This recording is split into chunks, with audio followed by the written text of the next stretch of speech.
Hello, everyone. Welcome to MLQ Network. It's a beautiful Monday morning here in Buffalo, New York. And my name is Ryan Su, I'm Sinan Kader. and we are here to commentate Major League Quadball's Take Back the Pitch, which is a great event which features women and gender non-conforming players in a competitive match against each other. You see, starting off here, your idols coming away with control and with the quad ball. So nice run up from them coming down the field here. We have Amelia Wink and Alexander Wicken as the beating pair coming to this, with Amanda Margolis currently ball carrying. We see here the ball is going to be knocked away here by Lulu Shu. Fighting for it, gets it into the zone and back to her team. Really nice play there from Lulu Shu, getting that ball out and getting it secured over by your team Golden, who are now coming down the field here. See, Kennedy Murphy is ball carrying here, currently protected by Emily Hickmott up above here at the orange dodgeball. Posturing here, takes a look at Amelia Wink, but it's no good, and the shot is over. Kennedy Murphy stops that from going over the boundary line for a reset there. Amanda Margolis, great hit there, bringing Kennedy Murphy to the ground. We'll see how this pile turns out. Gets the ball out. Lulu Shu securing that. Amelia Wink looking to pressure now. Gets that beat there. The ball is out and is rotated over. See. Okay, we get a pass back over to Kennedy Murphy. Pressure from Amelia Wink. Tap out there. See a tap out here by Avery Olivar, number 22. Picking up the ball and is beat, though, on the other side here by number 11 on Golden. That is Claire Shuey with that stop. And now we're starting to slow down a little bit here. Sanan, what have you seen so far in this game? Yeah, very fast start to the game. Blue team coming out with a press right away. Team Golden needs to slow things down a little bit, and they're doing so right now. All right, yeah, there we go. We see a little bit more positional work here. Lu Zhu challenging on the side. Margolis is coming in, gets the tackle, and strips the ball out. Now we have Avery Olivar running on the field, looking to pick up the pace here. We'll see what they can do against one dodger. Get the pass down to Jade Gray. Bobbles it a little bit, but gets the pass back over to number 11 here. That's going to be Rachel Bishop. Fighting for it on the ground with Kennedy Murphy. Almost get a dog pile. Amelia Wink, though, trying to tap some options out. Lulu Zhu, though, notably the keeper in that zone, is going to have immunity. And that's going to result in a control play here for Golden Harmony, as Amelia Wink's kind of overextension there leads to the turnover on that side. Great stop by Shu there. Excited to see them wearing the keeper headband this weekend. Yeah, no, it's great considering that they're usually a beater for the Boston Forge. Pass back, quick cut, but the shot is over, and it's a turnover to your idols here. Love that look there, just a quick 1-2 on the backside, but just need to get that ball a little bit sooner, a little more accurately on that small hoop. Ball coming down the field now, Jade with it, getting pressured here. Gets around the pressure though. Tap by Amelia Wink, the ball's passed away. Back to Jade Gray. Stepping into the space in the zone. Pass back over to Avery Olivar. Rips a shot in the middle hoop. And that's going to be a good goal for your Idols. Score is 10 your Idols to 0 on Golden Harmony. Really nice work there to find that back cut. Avery Olivar and that nice shot in the middle hoop. Yeah, Olivar, just like a sniper, finds the open hoop and a great shot to finish. Absolutely. Now we have Kenny Murphy coming down, ball carrying again. Looking to set something up now with control on the offense. We have some tap outs on the side hoops. That's going to open things up there. Very nice goal there by Alyssa C. Finding that open hoop connection there with their beaters and looking to pressure now up top. Gets beat out by Alexander Wicken up at the front. Amanda Margolis over to the left side or the right side. Unfortunately, that pass is bobbled and just picked up there. Good defensive stop there by the Golden Harmony, and we looked for our first substitution to get some new players in here for the Harmony. Ashley Wilson leading things down. We have some substitutions here. We got Brooke Irwin on the right side, and over on the left we have Liz Stone running it down here. And in our keeper headband we have Christina Melton. Without control now, Golden Harmony looking to pass around. Emily Hickman applying some pressure. Amelia Wink gets the steal over here, although the pass is just pressured there on the backside by Alexander Wicken, and we get a control play there from the Golden Harmony, although we have a little bit of overextension here. And now your Idols are going to try to keep this one alive. Ooh. It's still a toss-up in the middle as to who's going to get the control out of this. But the Idols are on a fast break. Amanda Margolis rips her shot in that open middle hoop, but just rims out on the left side. So now, what do you think about all this beater play that's happening here? Yeah, the Idols have had control for the majority of this game that allowed them to press high the entire game. But now the Golden team has a chance to, return to favor. They almost got scored on there, but they've got control back from that.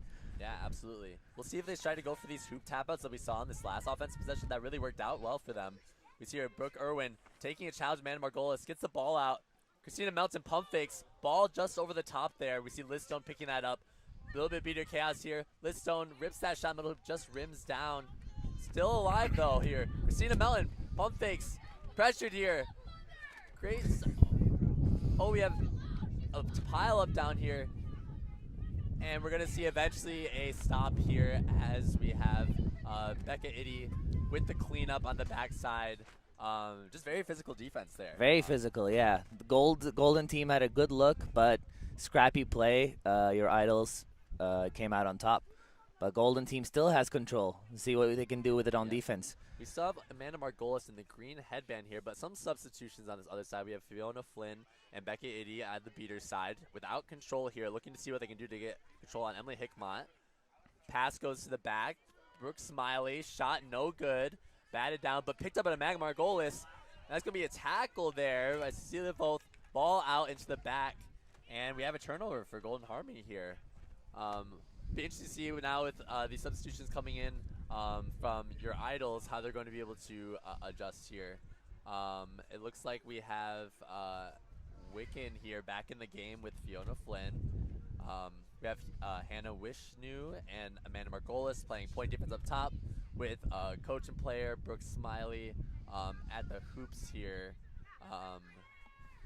And it looks like we're going to have a gauge here. Oh, we have a knockdown by Alexander Wiccan using the dodgeball, and we're going to have a foul on this play here. I think that knock might be called off good. The dodgeball did not really leave their hand quite as they were blocking it, and they know already. They're already heading to the box. Yeah, there we go. Sometimes it's good to try to, as a beater, get involved in that. It's fun to hit those shot blocks there, those pass knockdowns, but you got to release that ball out of your hand if you want that to be a legal play. Yeah, it was an attempt worth trying, but it comes with its own risk. Absolutely. And that risk is the dodgeball turnover, which we see here. Okay. Now we have Golden Harmony in a position here to capitalize on this card. Pass into the back to Liz Stone. It's a great cut and shot. We have the assist from Christina Melton. Good connection there to just round out the opportunity with the player in the box there. Yeah, great team play with the beaters as well. They're making the tap at the hoops to allow that goal to be scored. Yeah, and it's just that team play. Like in this setup here, where we have a lot of players from different backgrounds coming together in these teams. Communication and coordination is key. We'll see if the Idols can go and try to create something. Although that pass is just over Hannah Wishnu's hands. We're gonna look at that. We see some Brooke Smiley frustrated with that pass, but that happens. It's about keeping mentally in the game and finding that connection here next time. Christina Melton, ball carrying once again, calling for the rotation down for Brooke Irwin. We have a 1.5 play here, and a tap on the left side. Wishnu, Brooke Irwin getting tied up. Oh, and the shot is just rimmed out there. Really nice defense from the Idols. Just get a hand on that so that Brooke Irwin's shot is not accurate on there. And now we have the walk up here from the Idols. Yeah, the beaters created that no dodgeball opportunity, but again with your Idols with the physicality there on defense. Now we have Golden Harmony set up in a 2-2 defense where we have the point chaser up top. Gets tapped out here by Alexander Wiccan. We have an advantage call here. Quick beat here and a stoppage here. That's going to be likely a card here on an illegal swat for CC Voth here. For those watching who aren't familiar, players are allowed to swat dodgeballs thrown by beaters, but if they make a second contact with that dodgeball, it's going to be an illegal swat. That's going to result in a card here. An opportunity for your Idols to capitalize on this, just like the Golden Harmony did on that last card. Yeah, and Team Golden has no dodgeballs currently. Hickmott has their fist up. And the shot is just over. Unfortunately, that middle hoop was open, but just not able to find that execution there. It's good that your Idols are finding these looks on the hoops, especially these shots that are open. Just about cleaning up that execution on whether it's a push shot or overhand. Just getting that through the hoop. And now with some substitutions here, Kenny Murphy in here beating number 2, along with number 17, Fia Bafi. They're looking to try to get control here while Liz Stone Postures up top. Pass is just a little bit wide from Melton. We see currently that the beater play ends up rounding out. Nothing changes here. Idols maintain control on that. Not a ton of opportunity for Murphy and Bafi to create something. And we'll see some stability here. So now, is there anything that you want to see kind of like out of these two teams as they start like getting into the groove of things? Seems like the blue team has the control back. I would like to see the yellow team beaters be a little bit more aggressive and get the control back and create for their chasers. Well, here we go. That aggression's coming in. Jade Gray, number 2, coming around the side, gets the ball out before the beat. Pass, one-hander over here. That's a great goal here by your Idols. That's going to be number 22, Avery Olivar, creating that opportunity on that backside. Really nice shot and find there in that chaos. And some amount of that, you just in this sport, just drawing that beater pressure and getting the ball in time is going to be able to. Oh, we have a steal of dodgeball control over here by number 17 on Golden. Pass back over here to Alyssa C. Ball is stripped out and picked up by the Idols keeper, Jade Gray. But even though that quad ball got turned over, that was a really nice play here by Bafi to steal the ball out from the dodgeball out from your Idols and get control here for this defense. Yeah. Tap here on CC Volt. Jade Gray taking this lane and match up against Lulu Shu. Lulu containing that pass over to Brooke Smiley. Bobbled here, but then taking the middle hoop. But unfortunately, that is going to be outside. Hannah Wishnu trying to keep the ball alive under the pressure here. Will be tapped out, though, by Bafi and picked up. Given over here to Lulu Shu. Lulu going to be running into Amelia Wink, though. Gets the pass to CC Volt just a little bit above. Ball still alive for Harmony. Tackle, though, in the back. And beater pressure from Wiccan is going to result in a turnover here. A lot of quick play here. Yeah. Very good stop from the blue team. The pace is starting to pick up a little bit. Golden team got the dodgeball control back, but blue team is still pushing the pace. Yeah. And we see once again that point you brought about, that physicality and scrappy play from the Idols. Back there, that tackle is going to create, that opportunity for Wiccan to get in there to clean up things. Exactly. We'd love to see more of that even from the Golden Harmony side, where we see that kind of like chasers on the Idols are taking those matchups. Shot just missed, and unfortunately, Amanda Margolis is not able to stop that from going out of bounds. It's going to be a turnover, and we see control play happening over here for the Harmony. We have no dodgeballs currently for the Idols, as Kenny Murphy has created that opportunity, and now Lulu Shu is going to be running here, trying to create an opportunity here against no dodgeball defense from the Idols. Tackled here by Amanda Margolis, gets the ball out. Number 6, pass over, nice pass, and that is going to be a good goal on the backside by Alyssa C. Really nice find there from Golden Harmony to find that open cut on the fast break. You want to draw that initial pressure as the ball carrier, but then get the ball out in time. Yeah. It's a great catch by Becca Itty to give control back to the blue team here. Yeah, and now we see that in that transition period, Idols were able to create the opportunity to get control. Tap out here, shot just above, but stopped from going out of bounds by... And it's a turnover over here to Golden Harmony. Driving here. Beater play, though. Amelia Wing making sure that doesn't go past the midline. Amanda Margolis now taking matchups against the entirety of Golden Harmony's chasers. Pass knocked down, and there we go. Nice work from Golden Harmony, number 32. That's going to be Ashley Wilson. Really nice pass blocks, shot blocks there to not let that goal happen. But again, another fast break. Luju, pass over, and a good find there. Nice goal by Ashley Wilson. They found a nice cut there for Luju to find that pass. And Sanan, I feel like that we're not able to get a conversation going here because there's so much active play happening. Exactly. The pace is picking up, as we said. I love this. It's such fast-paced game, and the beater. It's because of the beater play. We get so many dodgeballs on the ground situations, and it's causing the chasers to run. Yeah, there we go. Now Fiona Flynn here getting it. Looks like it will not be a good tap. Liz Stone now creating on the front side, and we see in the back that beater pressure, like you said. We have Liz Stone on the front, tapping on the options up the front, including the beaters. And then on that back side there, we have number 11, Claire Shuey, also creating that pressure on the front on the back side. Yes. With beater display, it's difficult to make an opportunity. Brooke Irwin driving into Amanda Margolis, gets the ball out. Lulu Shu, hands up at the hoops for the Idols, worried about that shot. Lulu Shu driving in, though. Margolis following here, challenging. Knocks down the shot, and it's going to be a beat there.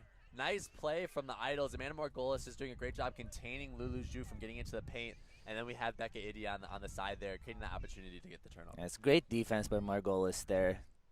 Just the block and also the follow through, the turtle on it. Call out from Anna Margolis to stop this pressure up front here by Alyssa C. Good pressure there. We'd love to see that as the ball crosses the midline there. You can try to get a turnover. But Alyssa C looking to continue to apply pressure. Pass over here. Nice beat here from Liz Stone. Just reading that. We have safe, clear call for Luluju, who is in the keeper zone as a keeper with immunity. Amanda Margolis able to stop that drive there. Luluju. We have a dive for the ball on the ground, but picked up by your idols. Beat misses here on the backside. Luluju tackle miss. And that is be a good goal on the left side here by number 12. That is Julia Rankin. Really nice work taking that fast break. That beat coming in from the Harmony, but unfortunately not able to make that connection. That's a good goal. Score is now 30 your idols and 40 Golden Harmony. About midway through the period here. Not shot or pass knocked down by Luluju and picked up by Jade Gray. That height difference making a huge impact there on that play. Wow, Luluju not waiting for her beaters. Being a beater herself, she should know. Here we have Jade Gray coming down the right side here. Posturing here, Becca Iddy versus Liz Stone. The beater side, Fiona Flynn trying to get in there. Gets tapped out. Passes the back, is knocked, dodge was knocked down. Missed beat there. Jade Gray looking to tear up the whole defense, but a beat eventually. Oh, it's called clear. And we still have the ball being alive here. The Idols, Golden Harmony's beaters trying to get. We have a nice wrap there from Luluju and a pickup by Brooke Irwin. Lulu just able to get enough pressure there to get that shot off balance. And we have here the Golden Harmony coming down, making some subs. Yeah, that was a great solo effort by Jade Gray, but Claire Shui doing a great job stopping that with the long range beat. Good. Some substitutions here for the Harmony. We have Emily Hickmott back in the green headband here. We have Alyssa C making a pass over to Hickmott. B looks like just before that the shot went in, and a pickup by your Idols. There's a great look on the backside, but good beater presence there from the Idols going to result in that beat before the shot. We'll call the shot no good. And we're back here still 30 your Idols and 40 Golden Harmony. Yeah, Becca Iddy with the stop there, the beat. Once again, Iddy's been really impactful for your Idols here. Absolutely, especially with one dodgeball. It can be difficult to make those reads, but when you do, it can be really powerful to allow you to have the opportunity on offense to get control back. With Hannah Wishnu keeping the ball alive on the left side here. Not too much pressure there yet, but the beaters are looking to pressure each other. Amelia Wing trying to get there and make some contact on the Golden Harmony beater. Pass over a little bit wide to Brooke Smiley. Be out here by Golden Harmony, and that's going to be a turnover. Although it looks like Amelia Wing's going to make a control play here in that transition period, and is going to get that ball back. Now Iddy and Wink with control on the Idol side as Harmony comes back down on the field. Yeah, that was a great catch by Wink to give their team the control back here, and they're settling in on defense nicely. There we go. The pressure from Wink. No good beat there on that beater for Harmony, and that's going to be a pass just a little too wide and over on that far side. Pitch up your Idols as it comes down the field. Sanan, that this beater play has really been what has been creating the pace of this game. Definitely, yeah. We've seen good beater plays from both sides of the pitch. We've seen in their first shift, Hickmott make a huge impact for Golden Harmony. We'll see what they can do here again. All right, coming down the field, Margolis ball carrying. Wishnu on the left side, now switching over. Pass over here to Smiley, just above the hands. It's going to be out of bounds. And in that meantime, Harmony's going to make a control play here. Becca Iddy and Wink both tapped out. That's going to be no dodgeballs on the defense for your Idols. Hickmott coming down the field with speed, looking for options. Who's here? The pass over to the back. Let's just see getting tied up here by Smiley. Nice contact. And that ball's going to be piled up in the ground. Beaters still posturing for those dodgeballs and trying to screen off from the huddle there. Eventually, Iddy will pick up a dodgeball and will be there. We have Justice Cole HR calling that a dead ball. But Beaters still here making plays here on this side. And that's going to be Idols coming out with control. Although Margolis getting pressured at the keeper zone line just barely gets out of that pressure. And we're back here on this half-court offense again, once again for your Idols. Now coming down. Number 11, spinning out of this pressure here and passing back over to Margolis. trying to settle in on something here. We have Wiccan on the left side looking for a tap. Gets a tap on the left side, but the diversion, pass over to the right, tied up now. And we have a beat there. Nice presence there by Fia Boffy to help support that chaser stop. Hickmont coming down. Pass back over. Oh, sorry. Yep. Pass over to Christina Melton. Dodges a beat. Rips a shot, and it's fortunately no good, but the hoop is open. Zanan, a lot of crazy things happening once again. Anything that you're noticing or adjustments that you like to see made? Again, we talked about the entire game. The beater play is very active, but I'm very impressed by Alyssa C's stamina here. They're still pressing super high despite the blue team having control, and they've been marking up really high the entire game. And I don't think they've taken a sub, or they're taking really long shifts, and they're doing a great job of putting pressure on when we see them right here again. Yep. See, looking to drop back now, call out from the beaters to maintain a zone.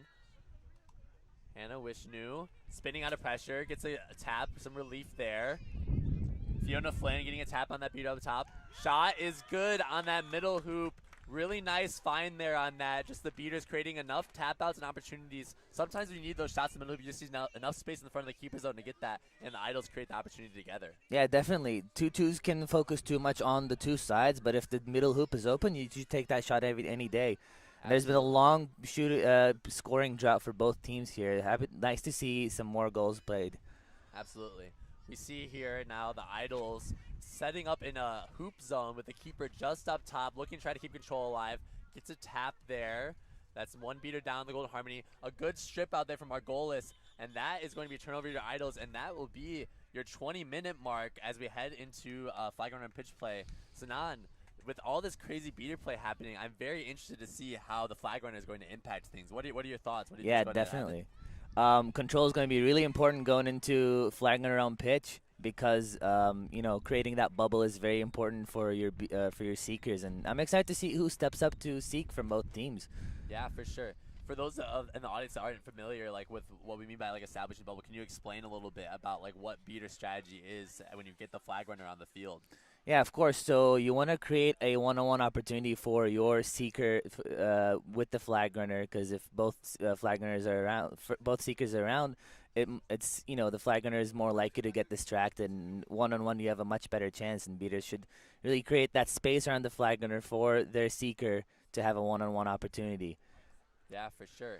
Now, it'll be interesting to see here. We've seen from, like, your idols a lot of scrappy play in the chaser game, and that's going to matter a lot in this period where when dodgeballs are being used to protect seekers from catching the flag runner, sometimes that chaser on chaser play can be the big deciding factor in these games. We might see your idols come out here with a lot of really good stops on defense, and that could be troublesome for Golden Harmony if they're trying to protect the flag runner from being caught. They might have to make some adjustments if their chasers start to lose that momentum. So we might see some Golden Harmony beaters also switching back into chaser play if things get out of hand. Yeah, very interesting to see how those coaches approach that. Yeah, the coaching decisions are going to be important, but if the beaters are dedicated to seeker play, the chaser play is going to be really important. Like you said, your idols have been doing a great job on defense, winning the scrappy plays, being more physical, led by Amanda Margolis on keeper. But we've also seen Alyssa C on point on the Golden Harmony team. Golden Harmony seems to have a little bit more speed, but yeah, your idols have been winning the defensive game there. So we'll see how. I mean, it's already been a very fast-paced game, and the pace is just about to pick up even more. Absolutely, it'll be exciting stuff. I like that you point out Alyssa C and that pressure we saw at the midline, right? Not too much that you can generate there when the beaters are in the play, but once those beaters get out of that play, suddenly that pressure becomes a big issue there. I know we talked about like your idols being very scrappy, but we also have like some of the individual efforts here on the Harmony, like you said, also going to make a big difference on that side. Yeah. Teams here just kind of game planning for what they're trying to do. We have Tom DeMuth as our flag runner here. Normally a player here for the Boston Forge, looking to fend off the seekers that come out from these two teams. And for this event too, for those of you watching who aren't familiar, this is also a great opportunity for these players to try out different positions that they wouldn't normally. Like we talked about before, Lulu Shu on Golden Harmony is playing as a keeper, or playing as a beater normally for the Boston Forge, now playing as a keeper here. We'll see who they send out in the seeker position. coming over. I think I see Candy Murphy putting on the yellow headband. They've switched from Chaser to Beater for this, but now they're switching to Seeker as well. Yeah, there we go. That's going to be a very interesting switch. Usually playing Chaser for the Chicago Prowl. We see Jade Gray over here putting on the yellow as well for the Idols. Yeah, two different physical archetypes as Seekers. We'll see which matchup is going to be better against this flag runner here. Do you go for the up and under catch, or do you go for the long leaps? Absolutely. As these teams start to retake the field, just kind of looking at a situation here, it's looking like we're going to have the Idols starting out with the quad ball on their offense. But here there could be an opportunity for control switch if Golden Harmony's not careful. Okay, so we have your Idols with control coming over here, and we see immediately setting up around the flag runner here to set up that bubble protection you talked about. Hickmott looking to pressure for a dodgeball. And that is going to be a control play. B here from Itty gets the ball out in time. Hickmott with the wrap here. And now we're going to see, though, Jade Gray looking for an opportunity off broom, almost getting that catch there. See here, Harmony now coming down the offense. Pass out to the right side. And we have Alyssa C in the backside with the ball. Running in over here. Pump fakes at the hoop. But being not shut down here by your Harmony, the physical pressure. Hickmott looking for the shot. Unfortunately, does not go in. Rims out. Ball still alive, though. Alyssa C being scrappy on the ground. They're keeping the ball in possession alive. Pass back out to Hickmott, looking to establish something a little bit better here. Almost good tackle here. And at the same time that Golden Harmony sets up that scoring play, we have Kennedy Murphy here with a catch opportunity. We're gonna see how the referees look to officiate this. What a swing here for the Golden Harmony. Yeah, look, the catch looks good to me, but I think the refs are gonna talk about it for a little bit. The Golden Harmony on the Chaser side, bringing the intensity, but also not rushing anything, using their speed to run around the defense. And the catch is good. Absolutely, and that's going to result in 30 points swing here. We have 35 points here for Golden Harmony.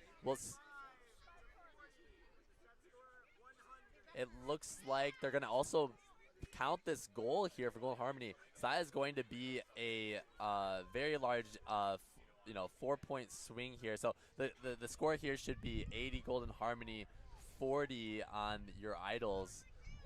And the set score is 100, so Golden Harmony only needs 2 more to win.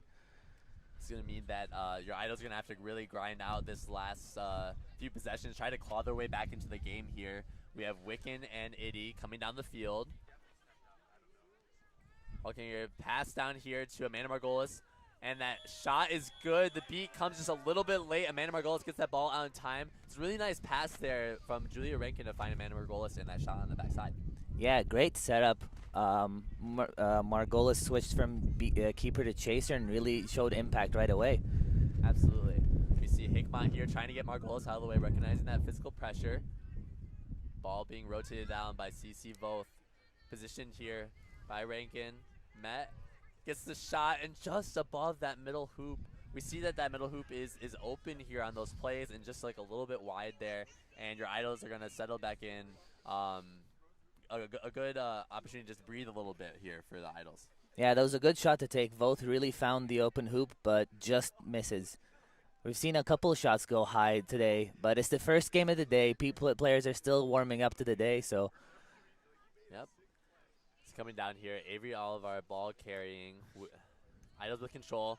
Looks for that shot. Knocked down by Alyssa C. Brooke Smiley and Amanda Margolis both tapped out there. Nice play by Emily Hickmott, creating that opportunity in the back just for a turnover. And now the ball's back to the Harmony. Lulu with pace coming down the field. But now looking to get set up. Pass over to the right side. CC Voth bringing the ball down. Met by Smiley. Gets the ball out. Ball back. Unfortunately, that pass is knocked down by friendly fire on the beater. Sometimes positionally you get your passes knocked down. It's just a turnover there, and your Idols again get another opportunity on offense. Yeah, Idols doing a good job on defense once again. Maybe Oliver breaks the tackle, and that's going to be on the backside. And once again, another turnover Let's just see, getting pressured here by Olivar, but back to the keeper, and that's going to be immunity in the zone for Lulushu. Although, unfortunately, Lulushu thought that they were okay coming out of the zone, but Avery Oliver able to get pushed out. Not enough to get the turnover across the keeper zone, but good pressure there by Avery Oliver. And great pressure by Olivar. We see the Idols beaters setting up high. Idols, this game might be close to Golden Harmony, but Idols are not giving up. Yep, we see that Golden Harmony has not generated anything since the snitch catch. We'll see if Lulushu can facilitate something here. Misbeat by Wiccan and a control play now for the Harmony. Pass back over to... There we go. We have a nice goal there by Liz Stone. Able to cut there on that hoop for Lulushu's pass. And Golden Harmony comes out with control out of that. That was a great block by their beater. And this is a great opportunity for them to finish the game in the next offense. Absolutely. We're going to have to see some very patient play from your Idols. You need every possession to count here, not only to get control back for your defense, but also to get those goals. And we see Wiccan rotating down with one into the backfield, trying to apply some pressure in an unorthodox way, leaving the chaser up top a little bit alone on the island against Lulushu in case that pressure comes. Beat here on, oh, and we see Lulushu, that pressure paying off in dividends, gets a knockdown away from Brooke Smiley, crossing the midline here. Takes a pass over to Liz Stone. Shot just rims out the right side, but we have Brooke Irwin diving for the ball. Knocked down by Brooke Smiley. Beat comes in, and that's going to be a turnover there for the Idols. That was very close there for Golden Harmony to make that a game-ending finish. It was, yeah. Great steal by Shu to start the offense there. But again, your Idols with the physicality on defense on the chaser side of things. Brooke Smiley bringing the ball down here. Wiccan, again, opting to come down on this left and back side. They really want to create something on this backside of the field, but again, worried about, yeah, even Lulushu's calling for beater pressure up top. Itty tapped on the front side, Bass over to the back. Beat just before Avery Oliver trying to get that shot off in time. But that's a very nice stop there from the Harmony, who are now looking to push a little bit in transition. Lulushu coming in with pace. Takes a shot, and that is going to be good. Nice shot there from Lulushu. That's going to be a good game for Golden Harmony. Wow, what a nice finish there. Using that control like switch there at the end to get out of that scoring drought where the Idols had a lot of pressure in that physicality and defense. So now what a game to start us off. Definitely, yeah. Shu was really excited to finish that game off in those last two possessions. You saw them with the steal on the chaser side, starting the fast break, and then again commanding their defense to put pressure on, and great finish by Golden Harmony. Absolutely. This is a game where absolutely an example of that flag runner catch making a huge difference, right? We see both teams on either side, you know, some execution issues, sometimes where they're really coordinated, right? And when we see that those teams are very even across the board, we saw that the score going into that period was 40-40. You know, that swing, that 30-point swing is such a huge difference maker. What did you see in the kind of like flag runner game that was kind of interesting to you on that? Your Idol started with control and with the bubble there, but Golden Harmony beaters did a great job of winning control back and creating the bubble for Kennedy Murphy, and they caught in one of the first looks they got, and it was a great catch. And like you said, they Golden Harmony also scored on the chaser game at the same time, so it was a 40-point swing on their in their favor there. Yeah, absolutely. You kind of mentioned like that beater play at the front side for the Harmony. Emily Hickmott there getting a nice like not only tackle pressure but getting that ball out to create that control swing. Yeah, just a great play from both sides. And sometimes it's the attention to those details, right, in that flag runner period that's going to lead to the results of that game. Exactly, 100%. Like you mentioned, Hickmott not only got the ball back, but they also got the beaters away, got the dodgeballs away from the flag runner to create something. Okay, well, that was a very nice game one. We're going to move over in a moment to our second game of the day, and we will be back with you shortly.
Alrighty, everyone. Welcome back to MLQ's Take Back the Pitch. This is game 2 here. We have the Hunters here on the left side in purple versus your little Soda Pops in pink.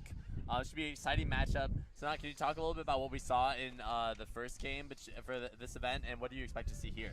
Yeah, the first game was determined a lot by who had control, and the beater play was very scrappy, but the chaser play was also very physical, and the game was very fast-paced, which is what we like to see always.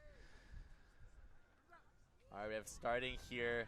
Liam Zott comfortably getting the quad ball on the front side, but getting beat out here by Meredith McDowell, number 36 from the Hunters. Cleaning things up.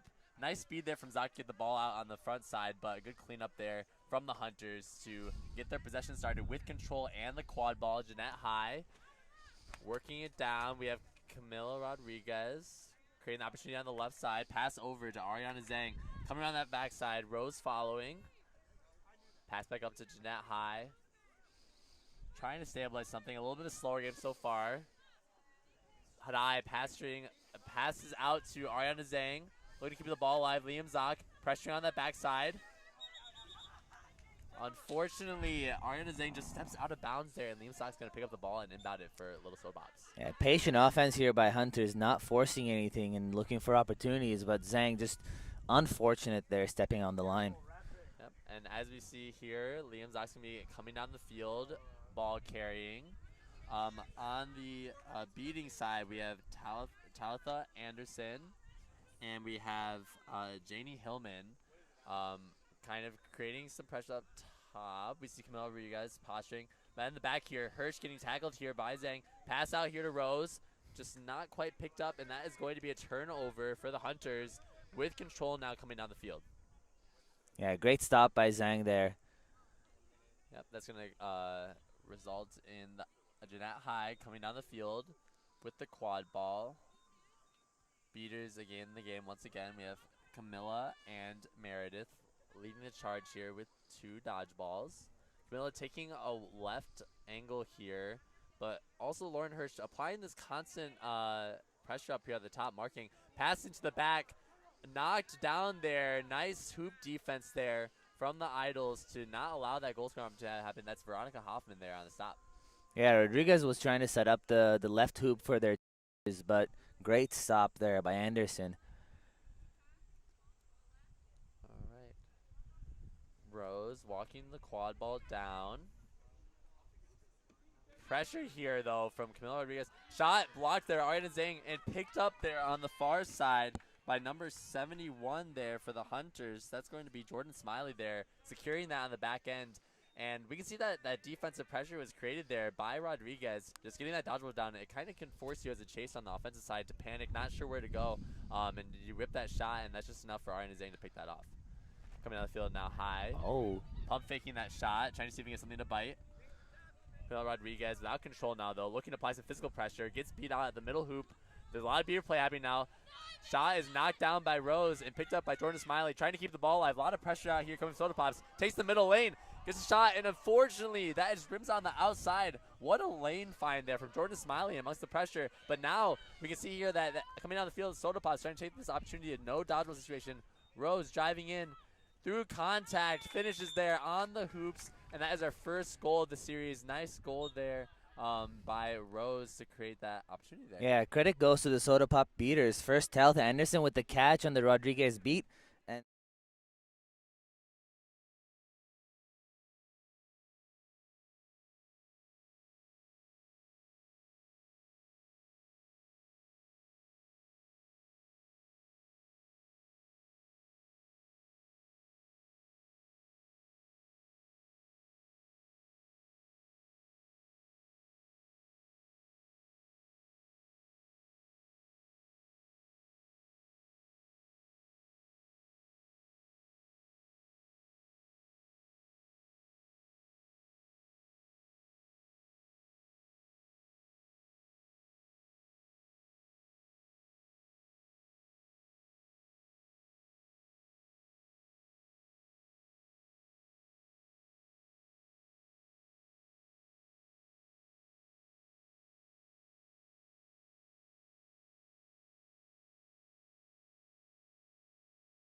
Ariana Zhang driving here, but the zone is just so tight here from Liam Zock and Rose, playing off rotations very well. Pass over to the left side. Luce Marklin passes the ball out.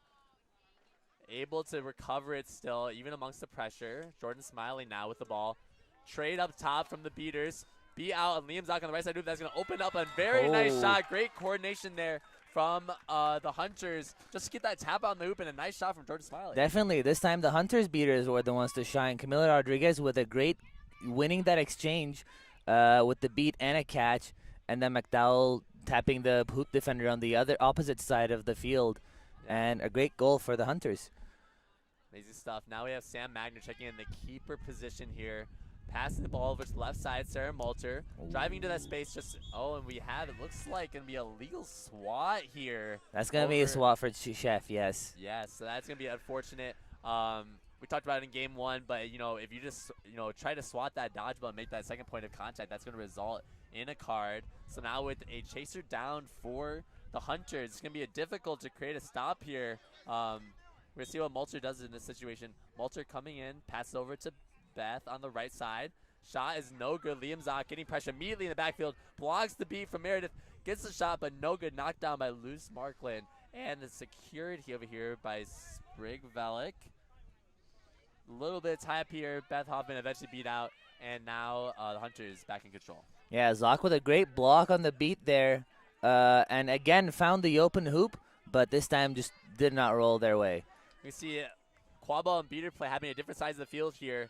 Beater exchange on the far side, but now a tie up at the hoops. Very nice physical defense from both Beth and Sarah Malter there to stop that drive from happening. That was a great tackle from Beth Harrison. There was no dodgeball opportunity created by Beaters, but the Chasers stepped up.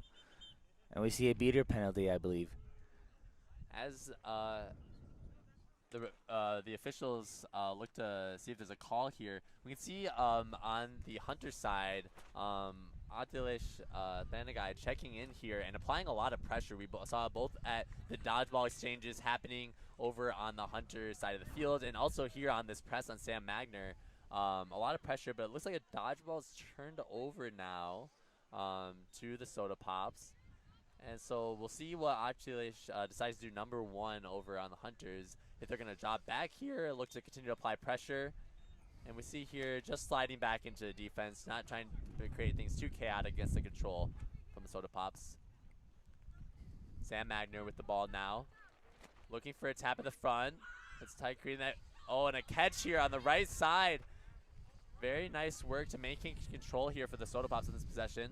Passing the back to Beth Hoffman. Looking for that look and then knocked down. Unfortunately, was not able to generate that goal. Yeah, Harrison had all the time in the world, but just did not take the shot off, and a good defensive stop by the Hunters. Yes. Going to the field now, Jordan Smiley with the ball. Pass over to Sprig Velik. Pressured here, but passes back out to Jordan Smiley. Pressure here by Sarah Malter. Tackle on the top side, tries to get that ball down, but cannot. Sam Magner, though, finishing the job on that backside. Liam Zock for the support, and that is going to be a turnover to the Soda Pops. Nice physical defense at the top of the zone. Yeah, once again, Soda Pop chasers with the physicality. Last time it was Harrison, and this time it was Magner, and Magner's bringing up the ball up now. And they even have Liam Zock on their roster, who's known for their physicality, and they haven't even needed to make a hit already.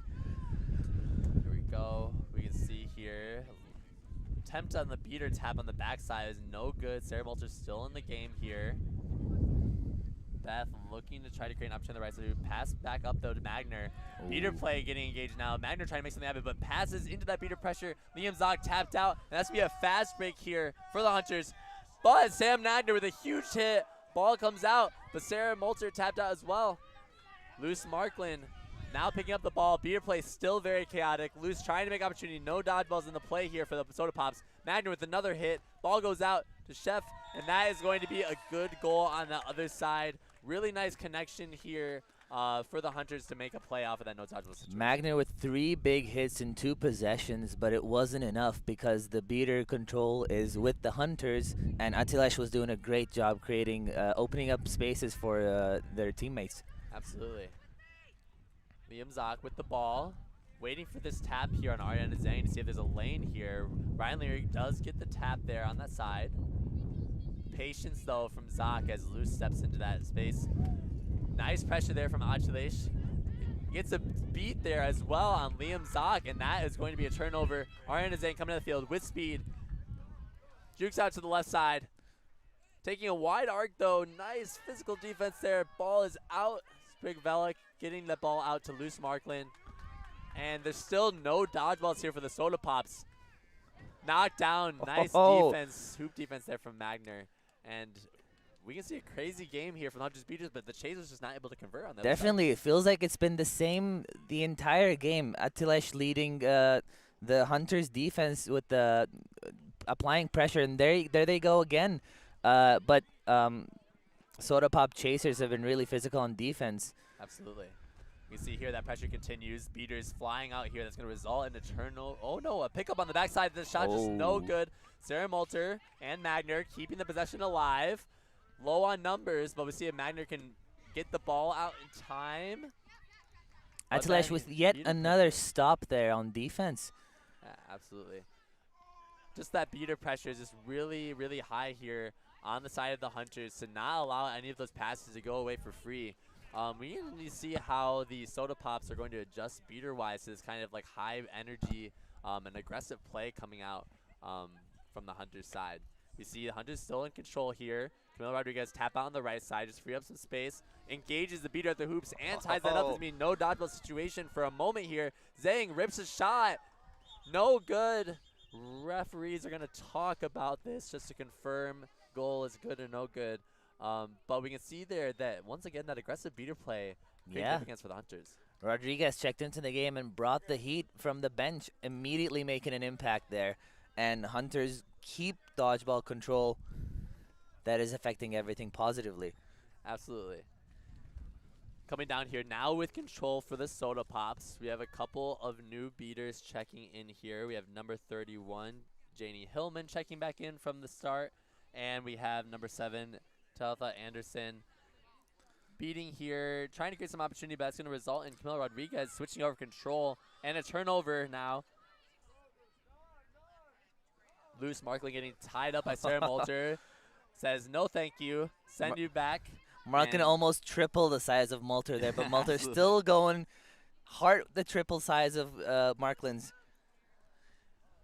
Let's see here, Ariana Zhang coming on the right side. Beat though, nice snipe beat there. And beater play, good work there from number 31 there, Hillman, to create opportunity. Sam Magner now with the no dodgeball situation, see if they can facilitate something. Pass over to Veronica Hoffman.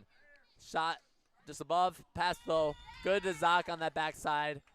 Oh, Liam Zach with the taunt over to Ariana Zhang, saying too small on that as they're sent home though. Very nice, very nice chaser offense from the Soda Pops. Magnu with the juke to start the fast break offense, and Zach with the finish at the top hoop once again. Nice work. We have Ariana Zhang pass over there to Meredith Dowell. Started out as beater, but now checked into the chaser game, looking to try to create an opportunity, make an impact there. Asking for a switch here. McDowell really commending the offense here. Yeah, absolutely. Catch here, though, by Anderson. Ball gets out on time to Meredith McDowell. Sam Magner pressuring here, containing this, pressuring here. Huge hit here is going to result in a turnover. Liam Zach picking that up and asking for the beaters to go create play. McDowell tapped out. Liam Zach gets a pass out as Camilo Rodriguez tries to make that beat. Sarah Malter, though, getting tied up to the hoops. Pass out. Magner, but into the beater pressure by Rodriguez, and that's going to be a turnover to Smiley, unless Malter has something to say about it. Some contact here, but eventually Rodriguez will come into the play and stop that from happening. Good job of Malter trying to slow down that offense, create their defensive zone. You can never count Malter out. They've had 3 flag catches during this season, including championships that were all very sneaky catches, and they just come out of nowhere and cause trouble always. That's a good observation. We have Smiley now back here, ball carrying. Pass over to Jeanette High. Beater exchange up at the front side. Jeanette High looking to take that space, met by Magner. Gets away from Magner and gets through Dunk on Molter. What a good find there from High to challenge the zone there from Magner, who's been good on contact throughout this whole game, but High was able to find that nice step and get around that. Yeah, High creating some goals for the Hunters here that were very much needed. This is being a low-scoring game. Passing to the backside by the Soda Pops. And drive in, unfortunately, is going to be beat before on that drive. It was a nice lane at the start, but that beater pressure, once again from Hunters, showing they're not going to let anything fly there, especially on the backside of the hoops. With control now, we have the Hunters coming down the field. And we see some adjustments on the Chaser game. On the left side, Zhang and McDowell now still in. But now we have Chef checking the game on that left side in the white headband. We see pass back over to McDowell. Challenges Zach at the hoop. Zach has control of that, knocks it down, but picked up by Zhang on the backside. And we see a beat here from Lauren Hirsch, checking the beater game, creating some chaos, and eventually it's a turnover to Hoffman. Though we see Hirsch trying to make sure they get at least one dodgeball back home to avoid a press, and they do so successfully. Rose, though, looking to go quickly here into 2 dodgeballs, gets a pass out to Zach, who challenges Chef on the backside. Blocks a beat and a good goal from Liam Zock there on that backside. Zock has been very effective with the blocked beats there. We've seen that so many times earlier in this game, and it's been proving really effective for them. Yeah, and when we see like the beater pressure from the Hunters being a key component of what their defense has been, sometimes those moments where you can make a play to knock a dodgeball down can make a huge difference, right? Expending that dodgeball, getting out of the play, and creating an opportunity. Now Thanagai checked back in. We saw the pressure before was really intense. Gets a tap on the front side on Hoffman. With Hirsch taking out that free beater, but unfortunately that shot or pass can be picked up, and Zach is going with speed. Cannot just get there in time. That's going to be called beat, but is going to be after the shot is released. Liam Zach taking the opportunity off the pick to get a quick goal, even though Adjus came in with speed to try to create that stop. Yeah, Zach looking for, I believe, a substitution after that run. We'll see if they decide to check out after here. Maybe one more defensive possession from them. We can see here Chef bringing down the ball on the front side. Pass just skied a little bit over there. Jeanette High, unfortunately, not able to jump up and pick that. And that's going to just be a quick turnover and allow Zach to sub out here. And we're going to have Beth here check back into the game. Yeah, Morgan with the height advantage there on point defense, disrupting any passes. This should be an easy pass normally, but making that pass over Morgan is not an easy task for any chaser. Absolutely. Now we have Lauren Hirsch and Claire Tilkey back in the beater game now. They have control. With control, split along the sides, and that pressure from High forces a tough pass into the hands of the Hunters hoop defenders, looking to come down with pace, see if they can get some chaotic pressure here. Actually, Sanagai beat on the backside. Hirsch generating 2 tap outs. Pass and shot knocked down by Beth Harrison. And that's going to be picked up and now ran down here by the Soda Pops. Leary, though, beat out on that backside by Williams. What a snipe beat by Rachel Williams there.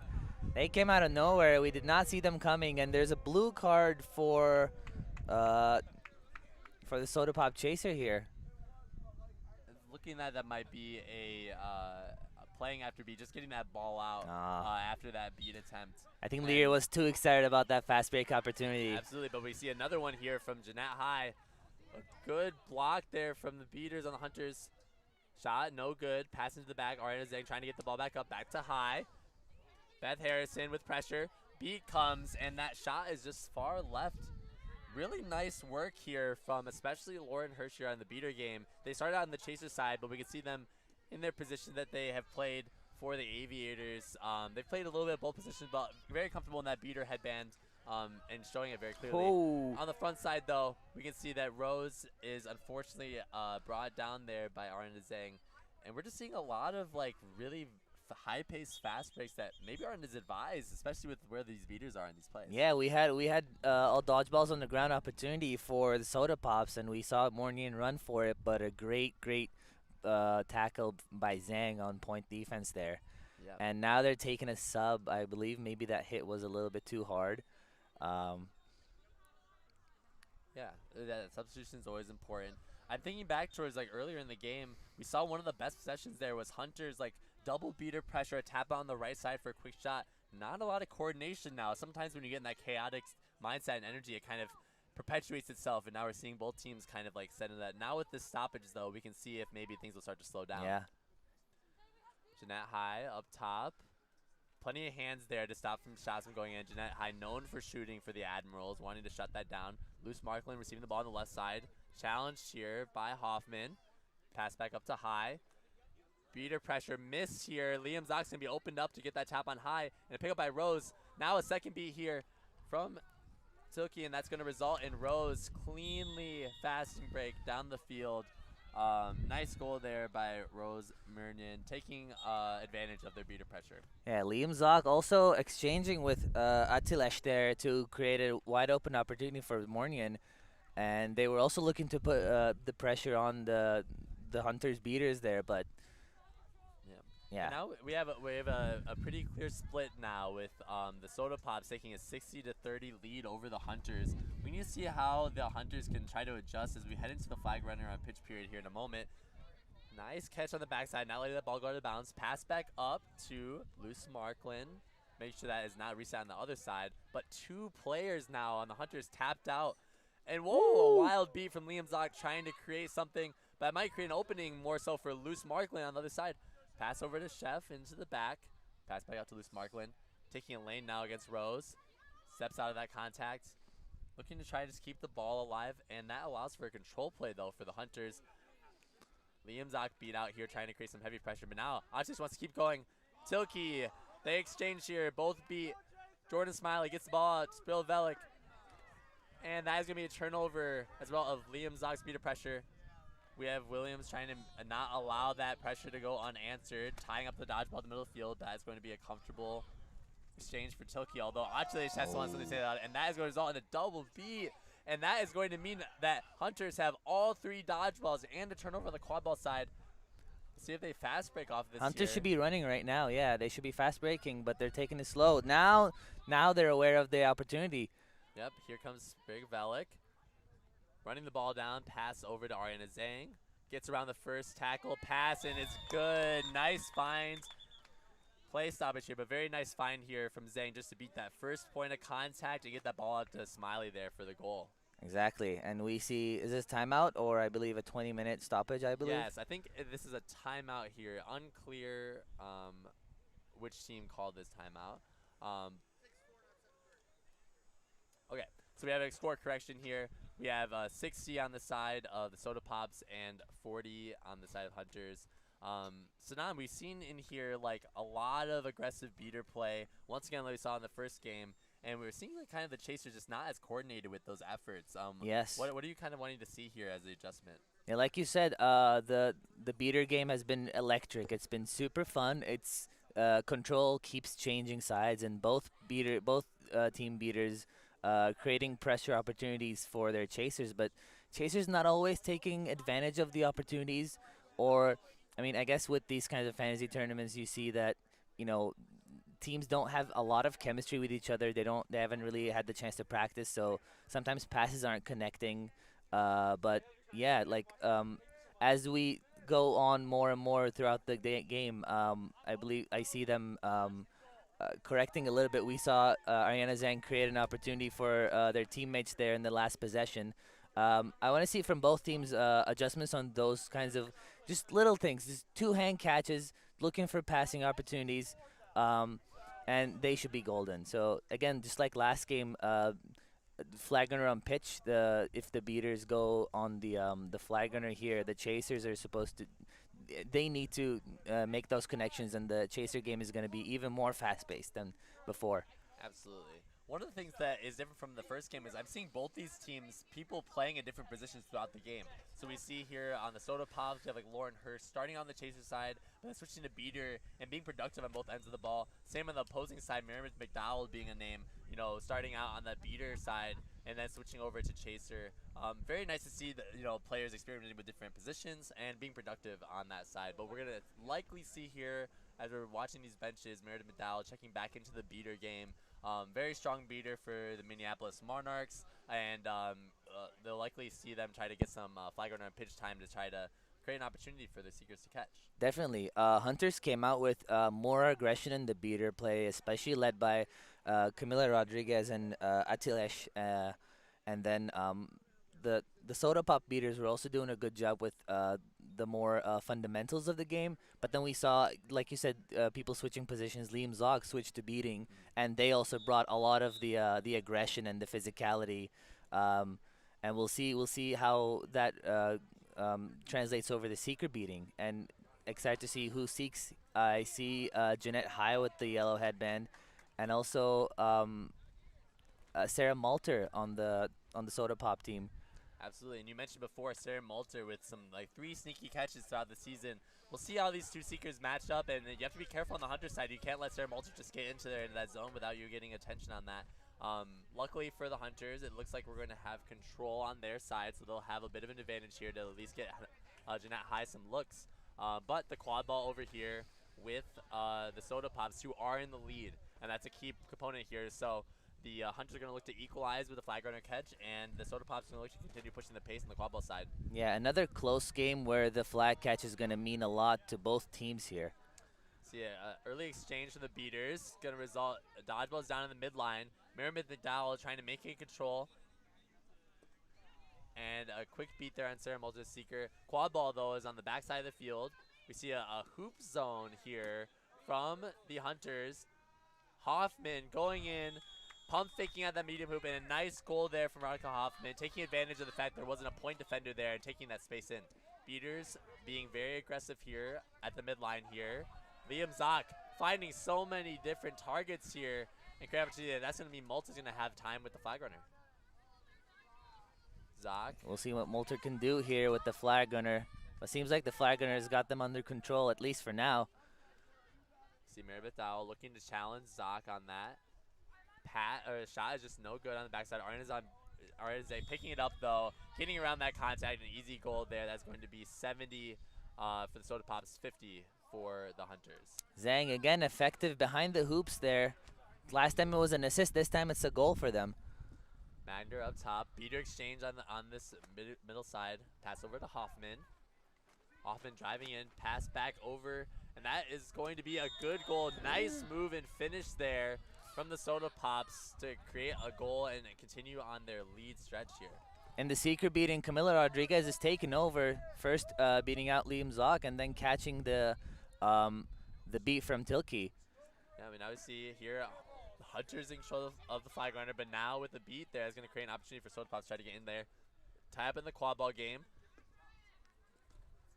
Ryan Leary creating a side there. A quick exchange of catches there. Camila Rodriguez coming out on top of that in the beater game. That's going to result in High having a lot more time with this flag runner. Beat there, missed on multiple. Dodgeball to the back. Arna Zhang on the backside, though. Pressure here by Veronica Hoffman. Gets around and that shot is just no good. Ryan Leary picking up on the front side, led by Lauren Hirsch, creating a lane.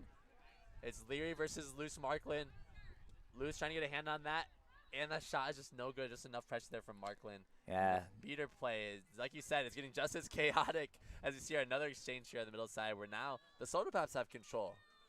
Yes, and Mornian checks in and Seeker for the Soda Pops, and the Seeker just runs away. The flag runner runs away from them, but now they have some time.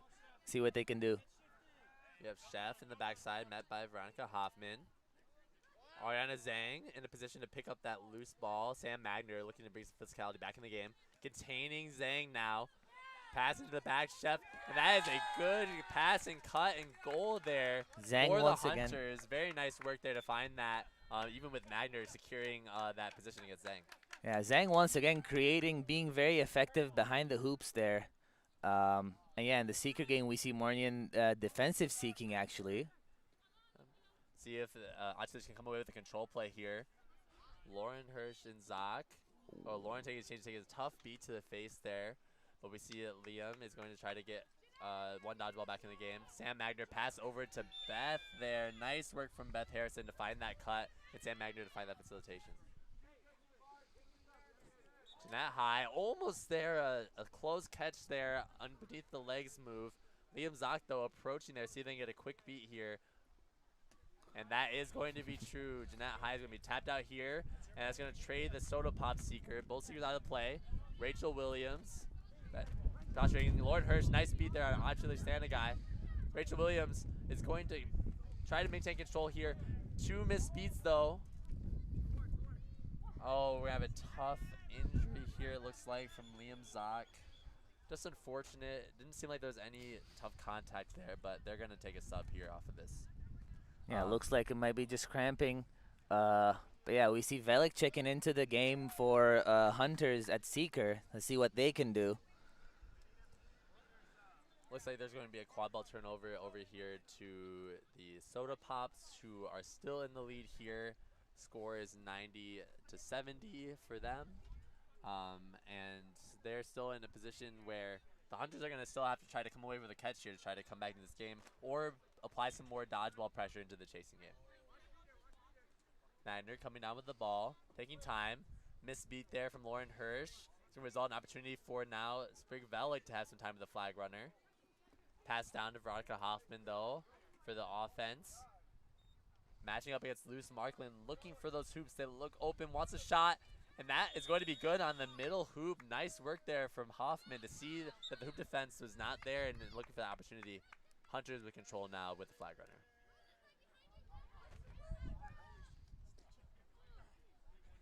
Luce Markland on the left side, bringing it down. A lot of beater exchanges here. Luce Markland pass just over Chef's hands, and that is going to be a turnover to the Soda Pops as Rose Murnin gets tapped out here in the Seeker game. So now, what have you kind of been like seeing in this flag runner game here as this game progresses? Yeah, the control keeps changing hands here. Both teams' beaters very effective, but no Seeker has had luck yet. This flag gunner is doing a great job at keeping both teams' Seekers at bay. Nobody's come really too close, but now High has some time to see what they can do. Oh, and the tail just falls off. Yeah, unfortunate that catch wasn't good. We had a pile up here at the midline. A lot of great contact. Arna Zhang came in and stopped that offensive drive, but we see Magner came into the pile up trying to create opportunity. Eventually, though, we're going to see that possession does switch over to the Hunters as a result of Zhang's good pressure. And I think you're talking about a lot about like this beater game, just like being like very energetic, like control switching hands a lot. We talked about that aggression. Sometimes that can be a good and a bad thing, right? If you throw a beat and you miss and it goes really far off. Oh, and as we're talking about that, Hunters with the flag runner priority. Jeanette High finally getting that look. We saw them drop that catch a little bit earlier. Finds that secure catch there, and if this is good, that's that swing we talked about. Now Hunters are right back in this game. Yeah, it's a tie game now, and Hunters with control. I believe set score is 120, so both teams need only 2 more goals to win. So we're very close to the end here, and possessions are going to matter very much. And I believe it was Hunters who took their timeout, so they want to really talk about what they want to do on this offense here.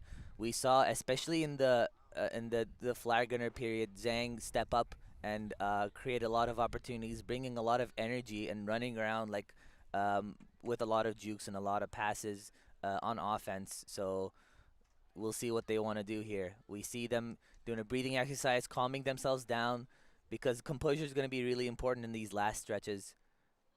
Absolutely. And kind of getting away, I think they saw a little bit during that flag runner pitch period. Like, yes, they did come away with a catch, but there was a lot of moments, right, where that over-aggression led to dodgeballs being turned over and opportunities for the Soda Pops to maintain their lead. So there's probably a lot of conversation being happening there, like how can we work together and slow things down and try to create opportunities that are really high percentage while making sure that we have a dodgeballs back in the defense to stop the aggressive charge from the Soda Pops. Notably, Liam Zock, right, leading that kind of like charge in terms of that pace, wanting to shut that down a bit. And that physicality's been there, you know, from Ariana Zhang on the Hunter side, but dodgeballs are going to be necessary for that as well. We'll see how these teams approach this period. I believe that Hunters will start it out with control, so we'll see what the Soda Pop team can do to, you know, try to get control back, steady things as we go into the end period of this game. Sanan, any players that you kind of like want to highlight performance-wise that you've been kind of seeing here? We've been talking about the Hunters beater game and both Atilesh and Camila Rodriguez being really effective there. So I'm expecting them to keep up the intensity. And we see on Soda Pop, Liam Zock switching back to Chaser. So we see Tilke and Exactly. Lauren Hirsch. Yeah, checked Lauren in here. Hirsch on the beater game here for Soda Pop. So we'll see how they will respond to um, the aggressive beaters from Hunters. Yep. We have Camilo Rodriguez, as you kind of mentioned before, but also McDowell still in the black headband. Ariana Zhang and Jeanette High still in the game with Luce Marklin. And we see actually that the Hunters not only have control but have this first initial possession after the catch. It's going to put them in a great spot.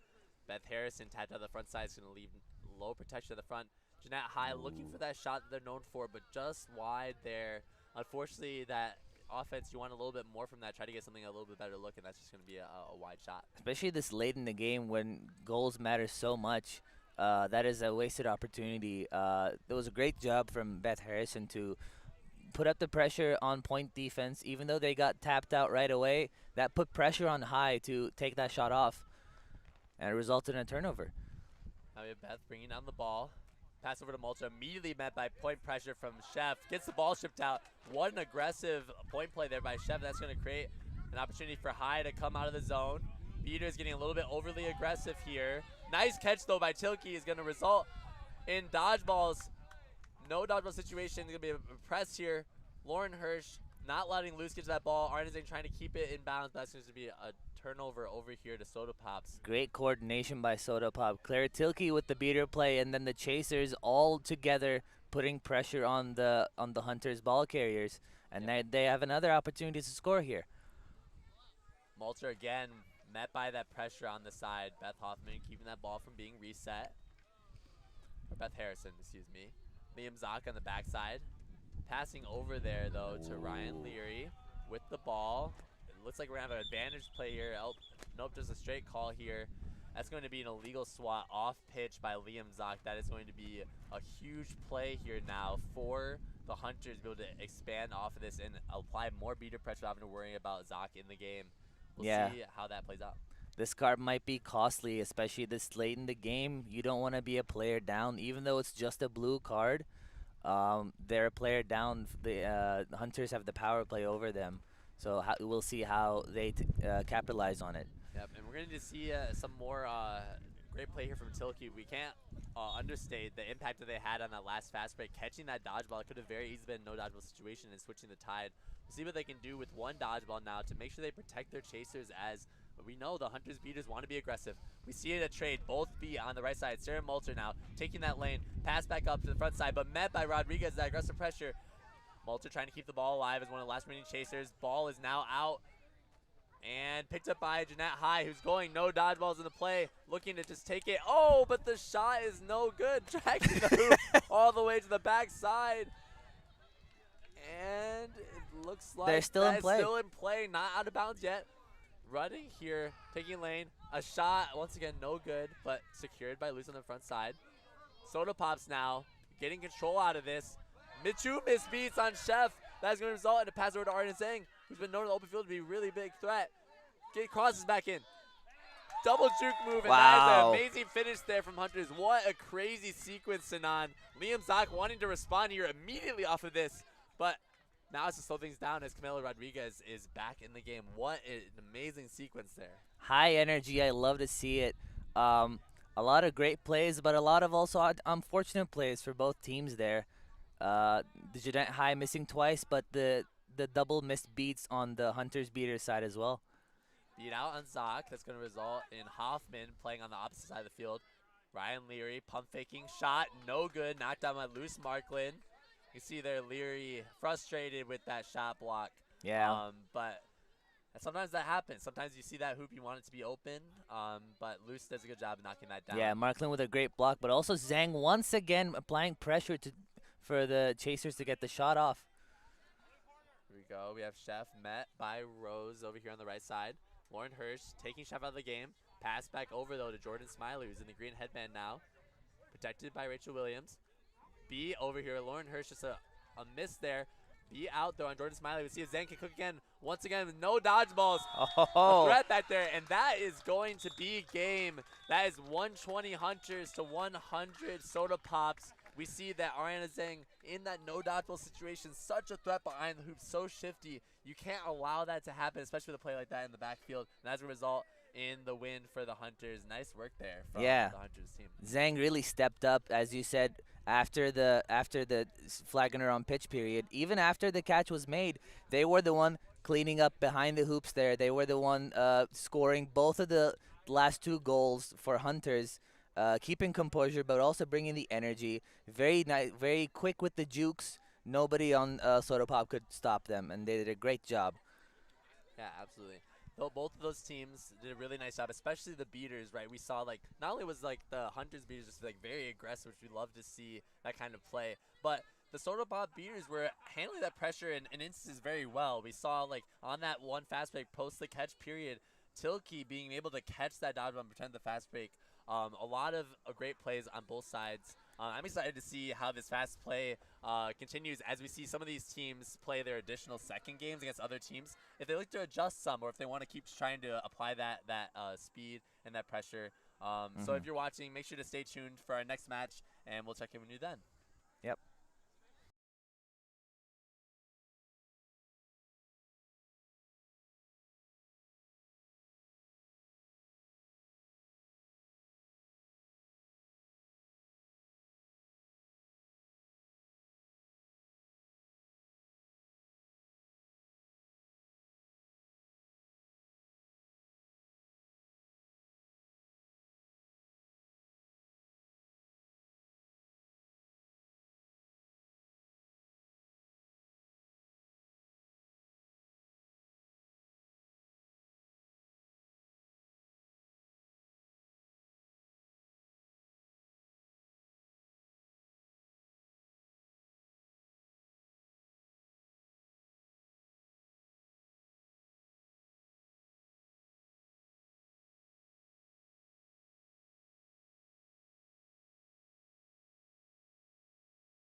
Welcome back to the MLQ Network, everyone. We're here at Game 3 for Take Back the Pitch. We have here the Golden Harmony versus the little Soda Pops. Both these teams coming into this game, after playing their first game, very high-paced games in each of the respective opponents. We'll see how they match up against each other, if any adjustments are made. We'll see how this run-up goes. We have here, looks like a quick, seemed like we ran the run-up for the quad ball for the Harmony, but then the beater pressure though, creating a turnover over to the Soda Pops. So a little bit chaotic at the start. Seems like the Soda Pops are going to settle in here with quad ball, but Golden Harmony with dodgeball control. Let's see if they make it out of this possession with that. Yeah, Sam Magner in a different position. They're playing beater this game and applying pressure right away and forcing Ashley Wilson into an illegal swat there. Nice beats there to Sam Magner. Creates an opportunity for Lear to take a shot, but that just rims down, and that's going to be a pickup for the Harmony. As we see here in game 1, like you said, like Sam Magner was playing the keeper position, making a lot of great hits at the front side. Now switching in the beater position and applying some pressure there. We'll see what they are able to do with Tilke here, who had a great presence in game 1 against the Hunters. Ball coming down here. Liz Stone in the keeper position now. Beckoning for Irwin to come over and asking for a tap on the front side. That's going to be a tap out here on Talitha Anderson. Short window here. Liz Stone posturing here against Leary in the keeper headband. Quick tap here on Mulcher is going to open up that small hoop, but not enough. Go. Beat there, though, on Liz Stone is going to result in turnover. Ryan Leary now looking to run. Gets one dodgeball. Enough pressure there to slow that down. Nice work there. To stop that drive. Leary though taking a shot, rims on the left side, Mulcher there mirroring on the backside. Keeps the ball alive. Shot blocked there, nice block there, and pick up. Eventually the ball's gonna release. So that was a nice knockdown there by Ashley Wilson and pick up by Brooke Irwin to secure that stop. Yeah, Wilson very effective with the hoop defense there. We'll see how Liz Stone runs the offense this time. We're seeing Soda Pop apply a lot of pressure, and we can see again the point defense right up in their faces. We have CC Volt now in the beater headband. Brooke Irwin up against Leary, gets the ball out in time to Liz Stone. Oh, that shot is just ripped on that middle hoop with confidence. Liz Stone getting the Golden Harmony on the board. First goal of the game. That is going to be 10 Golden Harmony, 0 for the Soda Pops. Soda Pops with the control though, looking to answer back. Yeah, we said in the previous game, if that middle hoop is open, you have to take that shot any day of the week. And yeah, great shot from Liz Stone there. We see here beater pressure on the left side, tap out from Sam, composed. Leary though, ripping a shot, trying to answer back, and that is gonna be no good. Trying to answer what Liz Stone just produced on the offensive Golden Harmony and just not getting able to go so close on the shots that are just rimming out on the outside. Yeah, Soda Pop maintain dodgeball control here, and Golden Harmony's setting up again for another slow offense. So Liz Stone at the top, carrying the ball down. Rasasan with the ball, working away from Leary, but now being pressured by Tilke. Gets beat out here. Tilke with a huge catch there is going to open things up. Apply pressure, that backside, that cut, knocked down. Nice block there. And that's going to result in a nice turnover and a transition push here from Magner. Looking to take an exchange. Gets the beat. Picks up that ball. No dodgeballs for a moment here. And the shot is just rimmed above. Mulcher trying to mirror on the backside. Scruffle for the ball at the bottom there. But now with Liz Stone and the beaters coming over, it looks like it's going to be a turnover there for the Harmony. Great transition opportunity there, great by Magner. Yeah. What would you have wanted to see more from the Chasers on that side? That was a great that was great on defense from Talitha Anderson to create the stop and start the offense the other way. But just again, we were talking about just two hand catches and just looking for more passing opportunities and just a little bit more composure. If they keep their heads, they can easily finish these possessions. Yeah, we can see like those shots specifically as not rimming out a little bit, looking for maybe more some cuts. Beat out Hirsch on the front side, but we're going to send the ball behind the hoops here. Picked up there. Pass out in time over to Lulu Shu in the green headband. Coming down. Shot. Rims in. Nice work from Lulu Shu to go around and get out of that pressure in the backfield. take that matchup on the front side, just get enough separation from the keeper to get that middle hoop shot in. Another middle hoop shot from Golden Harmony. Soda Pops really need to start defending that middle hoop a lot more. They're not paying attention enough there. And Golden Harmony is taking advantage of it. Absolutely. We have a tap out on the backside. It's going to mean that Soda Pop has one chaser less in this game to work with. Malter up against Shu. Beater exchanges on the front side. Sam Mender maintaining control. Gets beat out though. There's going to be no dodgeballs for a moment. We have Hirsch pump fake. Hirsch pump fake again. And that is going to be a good goal. Nice work from Hirsch to make sure that you get a couple pump fakes there. Get the hoop defender out of position and get that goal to be golden. Yeah, like you said, Ryan, great finish by Hirsch. If you have that opportunity, you have to capitalize on it, and that's exactly what they did. See here now, Harmony comes out of that with control as well. This is going to mean a switch here, even though the goal was good. No control on this other side. That shot is no good. Be out here on Sarah Malta on the front side. Beater exchange and maintaining control for the Harmony. Kennedy Murphy looking to try to drive in. Takes a shot over Anderson, able to get that above the hands. Nice work there. And we have a 30 to 10 lead here for the Harmony. Yeah, Murphy doing a great job of using the shoe pick and then finishing one-on-one. Coming down the field here now, we have still Leary in the green. Dishing over to Lauren Hirsch in the chaser headband. Pressure by Zhu. Spinning out of the pressure goes Hirsch. Switching sides now with Leary. Wanting a better match on a different side. Malter with a pick. Crichton trade separation. Tap out on Kennedy Murphy. Going to result in not good enough timing though. Dodgeballs getting exchanged. We have control now for Soda Pop. Pass out of the pressure there from Hirsch.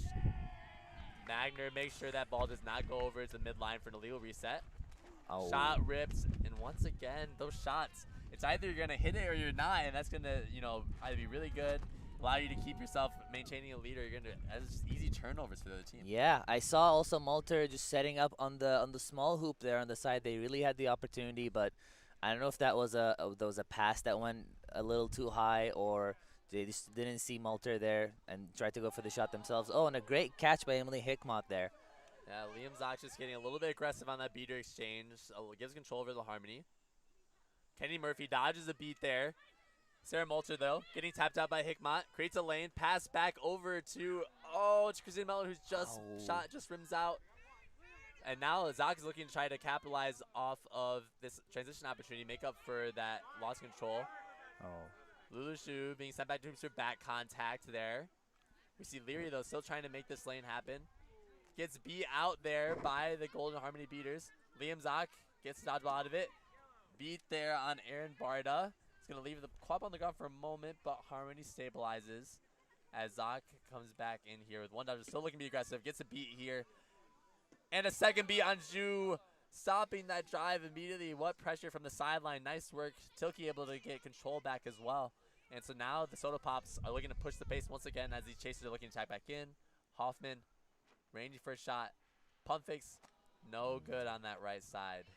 Yeah. Sinan, you talked about it before, but wanting to find more of those connections and those cutters on the side hoops. Yeah. What is the key piece missing from these teams in order to achieve that? We've seen it from Soda Pop in this possession. We've seen it from Golden Harmony in the last one. I think just you have to really focus on finishing the plays. They're really creating opportunities for each other. They're finding the right shots, but the shots aren't rolling in. Or if they can, they can put their hands to the hoops to finish them with the dunks, but they're just going for the shots and missing. So just focus on your finishes, I feel like. Yeah. Zock with heavy pressure on Zhu. And looks like we're going to have an eventual B. We have Aaron Bard on the backside trying to keep the ball alive, but Beth Harrison tying that up and just allowing time for their beaters to get back into play and create an easy turnover there. Nice pressure there from the Soda Pop beaters to initiate that turnover and that pressure on the backside.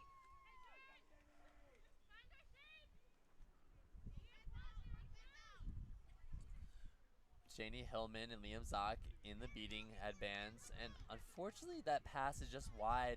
A burned possession there, unfortunate. Lauren Hirsch looking to kind of, with Zock, apply a little bit of pressure here to see if they can make up for it, but They're going to start to walk it back here, especially as Golden Harmony's beaters start to encroach in that space. Yeah, Soda Pop beaters saw Golden Harmony subbing their beaters and applied pressure.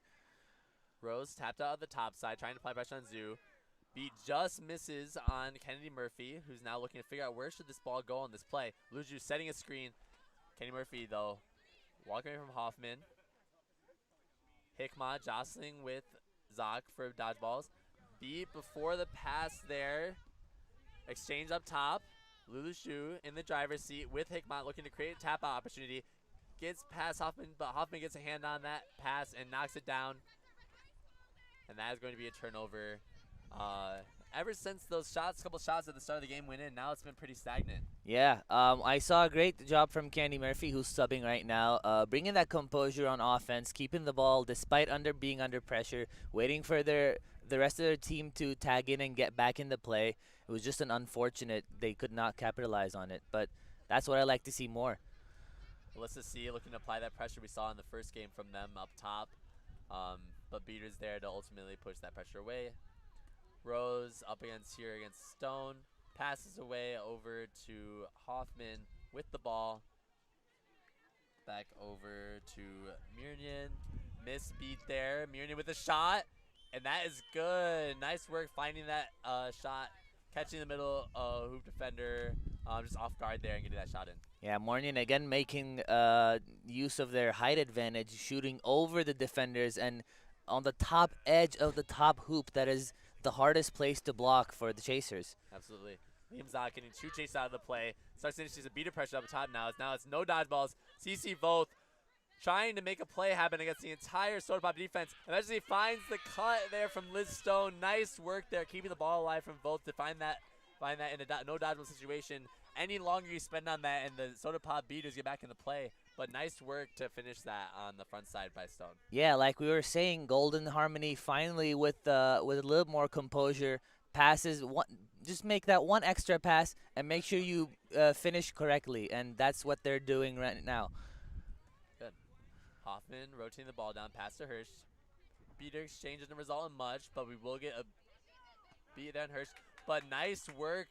Rose just making sure to get that ball knocked out over to Beth Harrison when receiving that pressure from the hoop defender. And like you said, with the Harmony finding that one extra pass, same applies to Soda Pops, right? Just finding that one extra look that makes things super easy to score on those hoops. Exactly. Both teams are finally getting in the groove now, and this game is heating up. 40 for the Harmony and 30 for the Soda Pops. We see CC Voth passing away here. Beater exchange on the far side, and a nice pass and cut over there. That's going to be Ashley Wilson on the backside, using their height to their advantage to pick off that long pass. Oh. Hoffman looks like getting pulled here on the jersey. That's going to be a yellow card here. You're not allowed to pull jerseys in this league, and that's going to be Alyssa C, who we've been commending for their pressure at the midline. Getting punished for it, though, when you just that technicality there is going to be troublesome for them. Yeah, I honestly don't mind this card. They're bringing the aggression. They're bringing the intensity. They just need to be a little bit more careful.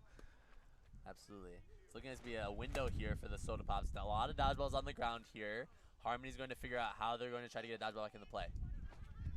Liam Zoc looking to help free up Hirsch. Hirsch gets the balls out to Hoffman. Hoffman, long pass, batted down there by Rose, able to get the ball out in time.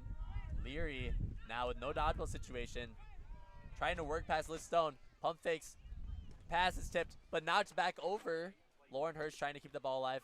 Celia Voth posturing. And that shot just rims out, but still alive here. This play is still alive and well for Leary. Eventually finding that pass, or that shot on the small hoop with Liam Zoc, creating that opportunity, and still no dodgeballs here. And we see a player, Liam Zoc wants to continue this pressure up and not allow Harmony room to breathe. Miss beat there is going to result in some stability now for the Harmony coming up. Yeah, like you said, Liam Zoc cleaning up there, getting all dodgeballs on their side, creating a pressure. We're seeing a huge hit there from Hirsch, bringing down that ball, and a tap out is going to result in a turnover. It looks like there's going to be a no call on that play. Wondering about maybe if there's a launch on that tackle, but they're going to have a conversation about it. What a hit there from Hirsch as soon as that ball was received, just making a hit. Question marks, though, to see if there's any issue. It looks like there's going to be no issue with that tackle. Nice physicality there. Yes, we haven't seen too much physicality from either team so far. It's been a lot of fast-paced play, but yeah, now players are starting to make more tackles. Alrighty. Harmony without control here. We have Sam Magner checking back in for the Soda Pops. Working with Zoc. Running 1.5 here. Oh. And that ball's going to go over the hoop. And Liam Zoc still just applying some pressure, flexing their beater muscles up at the top against the Golden Harmony beaters. Yeah, Zoc continues to apply pressure, and seeing Candy Murphy's a chaser in the keeper zone here, they're forcing the ball out of their hands. The entire Soda Pop team could be pressuring now. Golden Harmony looking to try to blitz through here. Shot is no good. Ball picked up, though, by Ashley Wilson. Nice spot there. Way to be scrappy on that ball. Unfortunately for Soda Pops, not able to collect that, and that's going to be a good goal. Yeah, that was a great stop by Rose Mornian, but Ashley Wilson with the heads-up rebound and finish. Hoffman still in the green here. We have Anderson on the left side here. Looking for a matchup against Volt. Volt's checking that out, saying, hey, there's a cutter here. Watch my side, watch my side. Pass does get to Anderson. Liz Stone there to pressure. Pass gets out. Ripped there. And Leary finally gets one to go. A lot of those missed shots at the beginning. Now starting to get the rhythm and gets that shot off. Exactly, especially with so many tall chasers at the hoops. They find the opportunity and finish the play. A lot of beater play happening behind the Soda Pop hoops. A lot of questions. They're looking like there needs to be a turnover of some sort. Liam Zoc calling for it. Eventually, they do end up getting the turnover. So not too much negative impact from whatever happened in that game. Yeah. But Sam, some heated emotions coming out of these calls. And they're going to talk about that. Mm-hmm. Yeah, Ashley Wilson, again, behind the hoops there. The Ashley Wilson-Liz Stone connection has been working well for the Golden Harmony over here. But we just saw Liz Stone taking us up, and Ashley Wilson was pointing at the bench. This might just be fatigue. That's why they may have just bobbled the pass. But they've been really effective, and I like to see them try those opportunities a lot more. Wilson's been really effective behind the hoops this whole game. And one of the storylines from the last 5 minutes or so has been Liam Zoc applying a ton of pressure, working with Magner in situations where the Golden Harmony hasn't been able to collect that third dodgeball on the ground, not allowed to have immunity at an instance as well, where Magner decided opted not to pick up their ball. Yeah. Looking like we're going to get a timeout here. Just a moment for teams to collect themselves. That's going to be Golden Harmony starting with control when the stoppage ends. Sinan, what do you kind of want to see from Golden Harmony now with control? What would you like to see from them on this defense? I would like to see, like you said, Liam Zoc has been really effective on Soda Pop with the aggression and winning a lot of the beater exchanges. But I would like to see Golden Harmony have an answer for Liam on the beater play and not let the dodgeball control go over so easily. And when the control back whenever they lose it, and we've seen it a couple times with their chasers being composed under pressure, and despite Soda Pop having control or having press opportunities, Golden Harmony has been they've been a lot more calm later in the game, and I would like to see them do that more. I would like to see them pass the ball, make those extra passes, and keep their composure. And the Soda Pop side, I've seen, like you said, Liam has been creating a lot of dodgeballs on the ground opportunities or press opportunities for Soda Pop, but they've been the only one. They've been pressing pretty much by themselves. I would like to see Soda Pop recognize those opportunities and press as a whole team and really make use of those beater opportunities. Yeah. And on that point, a lot of what you talked about, Sinan, is the key baseline of that, or foundation, is the communication, right? Yeah. And for those of you who were interested in game one, where we kind of explained what this tournament is it's a lot of these players play for a lot of different teams, and they're coming together on this day, haven't played with each other before, and using your voice is a huge important part, not only for teams that they're used to playing with, but especially when you aren't familiar with playing styles, unfamiliar with how people are trying to cut or how beaters are trying to play. That communication is so key, and some of the best goals we've seen throughout this tournament so far have been when there's been that communication or people have been in sync. So whether it's on those presses like you talked about, or in finding better passes, right, better, more complex half-court offenses, that communication is going to be key.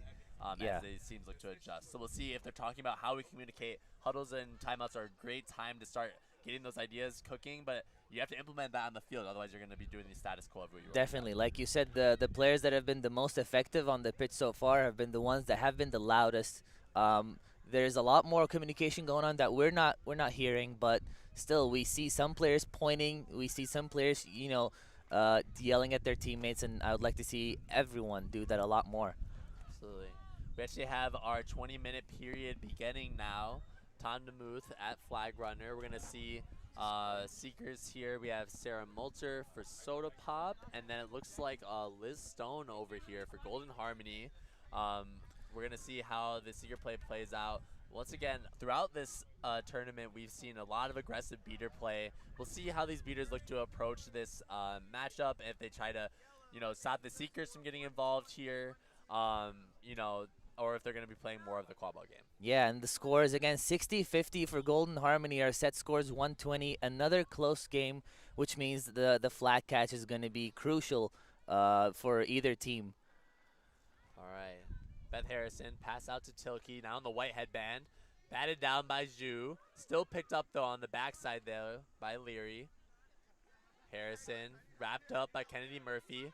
Trying to get the ball out, trying to create something, now trying to drive in. Ball knocked down, nice help defense there, and that shot is going to be no good on the backside. Leary, though, keeping the ball alive, will nonchalantly walk it up, still met by contact, tries to get the shot off, no good.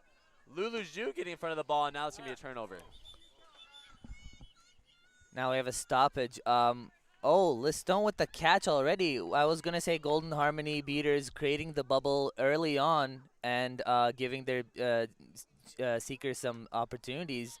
Now Soda Pop was finally getting involved in the beater play and trying to swing this in their favor, but Liz Stone with the quick catch. We'll see if it's good. If it is good, it's going to be huge for Golden Harmony. Yep, and in this sport, especially in this period, those windows can be as small as like 3-4 seconds for that flag runner just to get in. We saw a lot of beater exchanges happening right here at the midline while the offensive possession was playing out. And during that chaos, if you can sneak in there and get one good look, that can be a huge game changer. But the refs are having a long conversation here. We got to kind of see what their decision is going to be on this. It could be a huge change here. And that'd be a good catch for Liz Stone for Golden Harmony. That's going to put them in the driver's seat. Post this period now, that's going to mean that they are going to be at 90 points. Yeah, 95 to 50 here. And so now, not only that, but with Lulu Zhu with the ball here now leading this offense. Yeah, and Soda Pop with control have to make a stop here. Pass over to Kennedy Murphy, looking to push some pace on the left side against Tilke. Tilke containing it. Batted down Leary, that pass. Nice read there. She's going to take a beat, though, from Golden Harmony. Now Wilson coming down on the right side. Met by Anderson. Passes back up. Picked up once again by Leary, but Leary in the zone this time for that beat. So we're fine there. Yeah, great now. Great defense by Leary, and it's turning into a fast break opportunity, and they score. Nice work by Liam Zock to just create that one last tap out that Leary needed to finish that goal. And Soda Pop's trying to start answering back on that catch from Golden Harmony.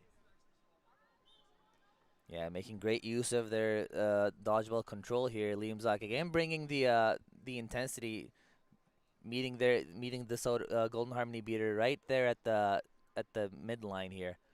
Lulu pressured by Magner. High beater pressure here from Soda Pop. Be over on Kennedy Murphy. And we see that goal on the backside there, though, by Alyssa C. Soda Pop wanted to answer. Liam Zock block beating out the hoop defenders. Alyssa C once again with the pressure around the midline on the Soda Pop keeper there. Yeah, and that allows for Soda Pop able to breathe a little bit. But also, like, the opportunity that was there for Liam Zock kind of squandered by C's pressure. Misbeat there. It looks like it's going to be a turnover on the backside. It's going to be Golden Harmony with the ball. And one of the things that we saw there, on that defense from Soda Pop was that Sam Magner and Liam Zock were pressuring really high. But what that meant was that when Kennedy Murphy sent the ball into the back, there wasn't a ton there to stop Alyssa C from getting that exactly. on the back. That is exactly the composure under pressure that we've been talking about that Golden Harmony needs to bring, and they did with, and it results in a goal for them. 2 more goals left for Golden Harmony to secure this game. We're going to need a long, drawn-out battle from Soda Pop. Smart plays here in order to keep this game alive. Pass back to Kenny Murphy in the back now. Sam Magner drop beat there, and that's a good shot there from Kenny Murphy. Wow, Once that is again, playmaking on both those offense now. We're going to have a quick stoppage. There's some beater contact in the midline, trying to negotiate that. There's a conversation there. There's an impressive long-range shot from Murphy there. Really leading by example.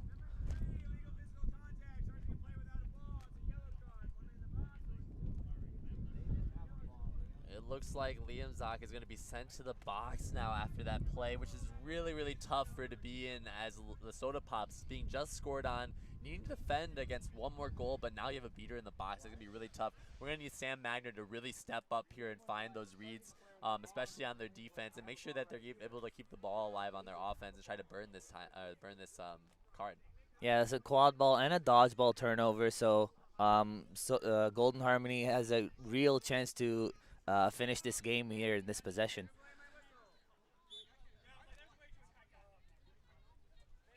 Slow walking from Kenny Murphy. No need to rush anything. We have a beater in the box for Soda Pops. Oh, and a trade here is going to be no dodgeballs for a moment. Pass over to Emily C. Finds another pass. Oh, it's actually a shot through the middle hoop. Nice work from C to find that shot. I thought that was going to be a pass back to Zhu, but it looks like this goal, there's a bit of a conversation happening just to make sure there's no cards on the play before this. Yeah. If that goal's good, that seals the game. Yeah, if that goal's good, Alyssa C with the last 2 goals of the game. Again, this is one of the reasons why I love Take Back the Pitch.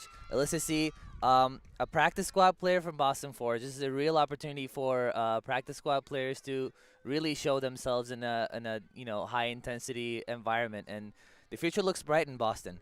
Absolutely.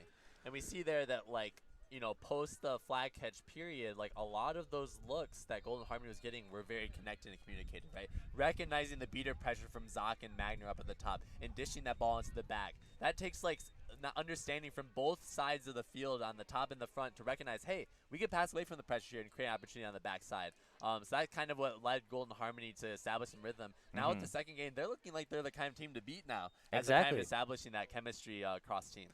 Yeah, they're, like we said, their communication's improving. They're staying calm under pressure. They're actually seeing the press from Soda Pop and letting them press them, so their beaters are up high around the midline, and like you said, creating openings behind the hoops, and really making use of their young players as well. Absolutely. But don't count the Soda Pops out, right? We saw a lot of physical play, and the aggression can be good, right? It's just about containing that and make sure you're working together to make sure that it doesn't become overextension. Yeah. So we'll see how the rest of this tournament plays out in a bit here. We're going to move on to Game 4 in a moment. All right.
All right, everyone, welcome back to the MLQ Network. We're in Game 4 of Take Back the Pitch.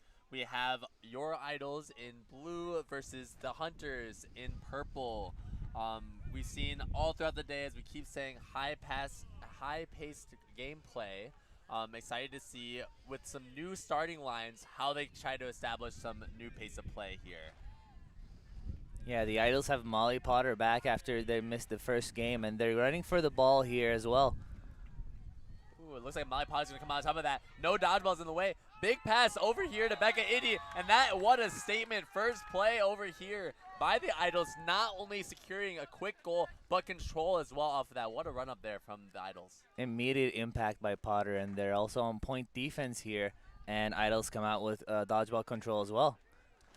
Kitty set up in a hoop zone defense here. That means the shot opportunity is going to be not as optimal, especially against High, who has been known to shoot. Carrying the ball right now. Pressure by Potter. Ball gets out. Sividaba bringing it in. Pressure by Potter. Gets the pass out to Zhang. But immediate pressure from Amelia Wink. Pressuring again. 2 beats there on the backside. Nice work from Amelia. And wants to continue going. Beats on the beaters over here from Hunters. But that just results in a control switch. Very nice pressure from Amelia. Just a little bit overdoes it on the back end of that. And now we have the offense with 1 dodgeball.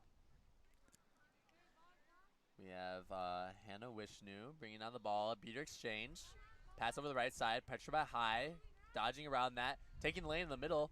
Rankin trying to get through but cannot. Pass out to Potter now. Set back here. Chef Sividaba pressures away. Rankin getting past. Oh. Shot is no good, knocked down there, and that is going to be a turnover. Nice defense there from the Hunters. Zhang with the big jump there. We did not expect them to, it looked like the top hoop was open, but they got hops. Great block from them. Yes, we're coming down here. Once again, we have a hoop zone, but with 1 dodgeball this time. It's much more difficult to defend the cuts and drives in from the sides with 1 dodgeball. So we'll see if that Hunters can capitalize on this. Vidal on the right side trying to create a tap out. Does so, and there is the capitalization there. Nice goal there from Chef Zividava, seeing the pressure there. Amelia Wink, though, looking to answer back. Gets control in the transition. Very nice work there to try to answer back on that goal score. Exactly like you said, McDowell creating that opening on the side hoop with the hammer play, and they capitalize on it. Molly Potter looking to beat around High. Does. Gets the score. Nice drive and dunk there. Obviously very well known for that on the Titans, their ability to find that lane and go and score and dunk on whoever's there at the hoop. Nice work from them. Yeah, Molly Potter made their return with a statement start to the game. They want this win.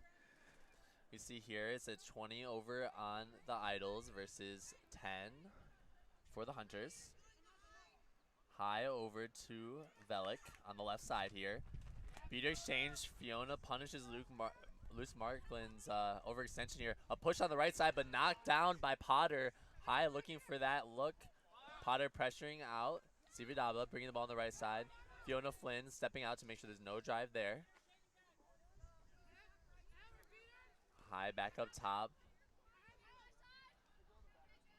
Shot is just no good, and it goes out the backside. Good attempt there to try to get some jumps there from Potter and timing that, but just a little bit wide there on that. See on the beater side, we have Luce Marklin, and then it looks like number 96, Katie Volts coming out now.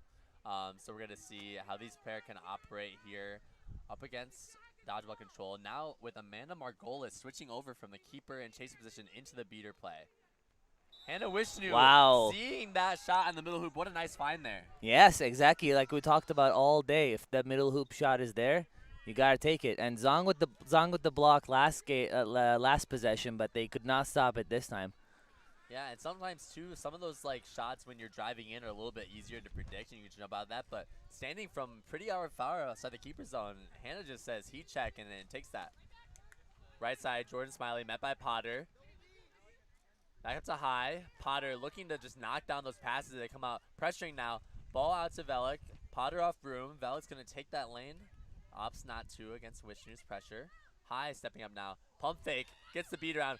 Shot. Nice. Shot is good. Nice work from High there.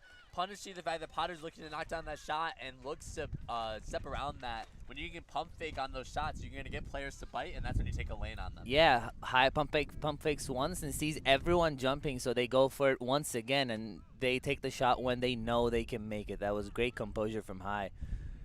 And Loose Marklin did a great job winning dodgeball control back for Hunters there last possession. Absolutely. Now we have Loose Marklin, Camilo Rodriguez.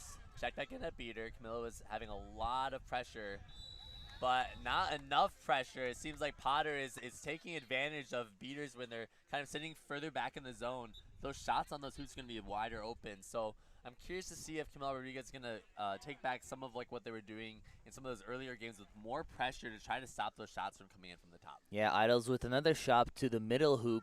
So Hunters need to really find a solution to that middle hoop shot there. Absolutely. Jeanette High coming down. Camilo Rodriguez versus Amanda Margolis on this right side. Missed beat there. Oh, Amanda Margolis called beat though. Pass over to Smiley. Read there by Alexander Wicken. Picked up by Zong. Driving in. Oh, but Jade Gray has something to say about that. Takes that and says, no thank you. You're not getting past me. And will now lead the ball down for the Idols. That was a solid block. We have not seen that level of chaser physicality yet in this game, but both teams showed that they can do this in the last game, so excited to see more of that. Smiley now. Keeper headband. Passes over to Jade Gray. Gets around Jeanette High. Takes the double beat, though. And it looks like it's going to be a purple ball. Late pass after that. Amanda Margolis looking to try to make out with control. Pressure here by Oliver. No good. Pass knocked down. Beat out on that side. Amanda Margolis, though, losing control as a result of that play. Alexander Wicken's going to see if they can do something about that. Wicken gets beat out on Loose Marklin. But with enough resources at home, it looks like that the Idols are looking to just kind of settle in on this. We have Brooke Smiley leading charge up top. Draws the beat, passes out, but Loose Marklin reads that, and that's going to be a pickup from Ochler Sanagai in the white headband now. No one needing to be, just one defender. Passes around, and it's good. Jade Gray, the only lone defender, and gets around there. Camilo Rodriguez with a quick beat on Amanda Margolis, and we'll get set up with Loose Marklin on defense. Yeah, Marklin's been doing a great job on beater this whole game since they subbed in. They got control back, and they're keeping control. They're tossing all their balls back, and they're being aggressive. All right, bringing the ball down here. We have Amanda Margolis trying to set a screen here over for Rachel Bishop. Jade Gray ball carrying up top. And Bishop looking to cut on the left side, but the beaters are being attentive to that. One beat drawn, second beat drawn. Can Bishop make a play here? Pass gets knocked down, though, by Thanagai. Trying to make that last final pass for a goal score opportunity. Just a good read there. Bringing the ball down the right side now. No one stepping out to this. We'll see if Thanagai decides to take this lane. We have Wicken trying to address it if necessary. Quick beat from Rodriguez up top. We'll open things up on the left side. If Vidal wants that tap, it's there. The tap comes, but we can see there Jade Gray decides no thank you and ends up getting that wrap before they can make a play off of it. Yeah, good awareness by Smiley to swing the ball to the left side, but again, another physical defense from the Idols. Yeah, we can see here that like there's opportunities that are being created on these side hoops, but the hoop chasers have actually been reading a lot of these plays and stopping them before they can finish. We see that Brooke Smiley's up top, passes over Jay Gray to the back. Avery Oliver gets the ball out into the middle hoop. Nice shot. Amanda Margolis takes the exchange up top, and we are going to have control. And, oh, be careful. Almost committed third dodgeball interference here. Wicken recognizes and then says, like, hey, we already have control. No need. Going to settle in here on the defense now. We're in hoop zone. Yeah, Idols have been in hoop zone I believe this entire game. Williams passing down. Smiley in the back. We have a beat here from McDowell on Margolis. And a scruffle on the ground. Keeps the ball alive. Pass over here to Zong. Pass over. Quick move. 2 moves. 3 moves. Knocked down. Finishes. Nice work by Achilles to fight through all of that contact. Through 3 defenders. There's a bunch of moves there. almost gets defended against, but eventually makes it. Yeah, Atilesh finishes the first one, but then gets their own rebound and finishes with authority through the hoops. Very good job. This is the physicality that the Hunters needed on offense. All right, Wiccan trying to direct things up top with Smiley. Pass over to Olivar. Takes it around, tries to go for that shot, no good. Jade Gray getting pressure in the back. Camille Rodriguez tries to get the pass off. Rodriguez starting to get back into that aggressive nature, right? Trying to get those passes to go a little bit awry so that your chasers can go and pick that off. Exactly. They're taking a sub right now, but that was a great great job putting the pressure on the ball carrier there, and not panicking and not throwing, you know, before they get to the ball carrier. Just pump fake, and then quick easy tap beat. Alrighty, it looks like now we're gonna have Chef Zividabas checking that beater now. Has been playing chase throughout this tournament, but now he's switching positions here. We see what they're able to do with Merritt McDowell, kind of leading the charge, armed with a dodgeball. Posturing against Amanda Margolis, looking for a trade. Bold beat there on that. Now it's gonna be a trade. Wiccan trying to capitalize. Zong beat out. Achilles with a moment here with no dodgeballs. Getting pressure now by Wiccan. Blocks that beat, bringing it into the lane. One move. Pushed to the outside, though, by Olivar. And is looking to just keep this possession alive while they try to get a dodgeball back into play. Yeah, Wiccan's been really effective on defense. Quick stoppage here. It looks like there's going to be a conversation about beater play, probably. We saw here that Williams trying to make the most of the pressure that was still ongoing there.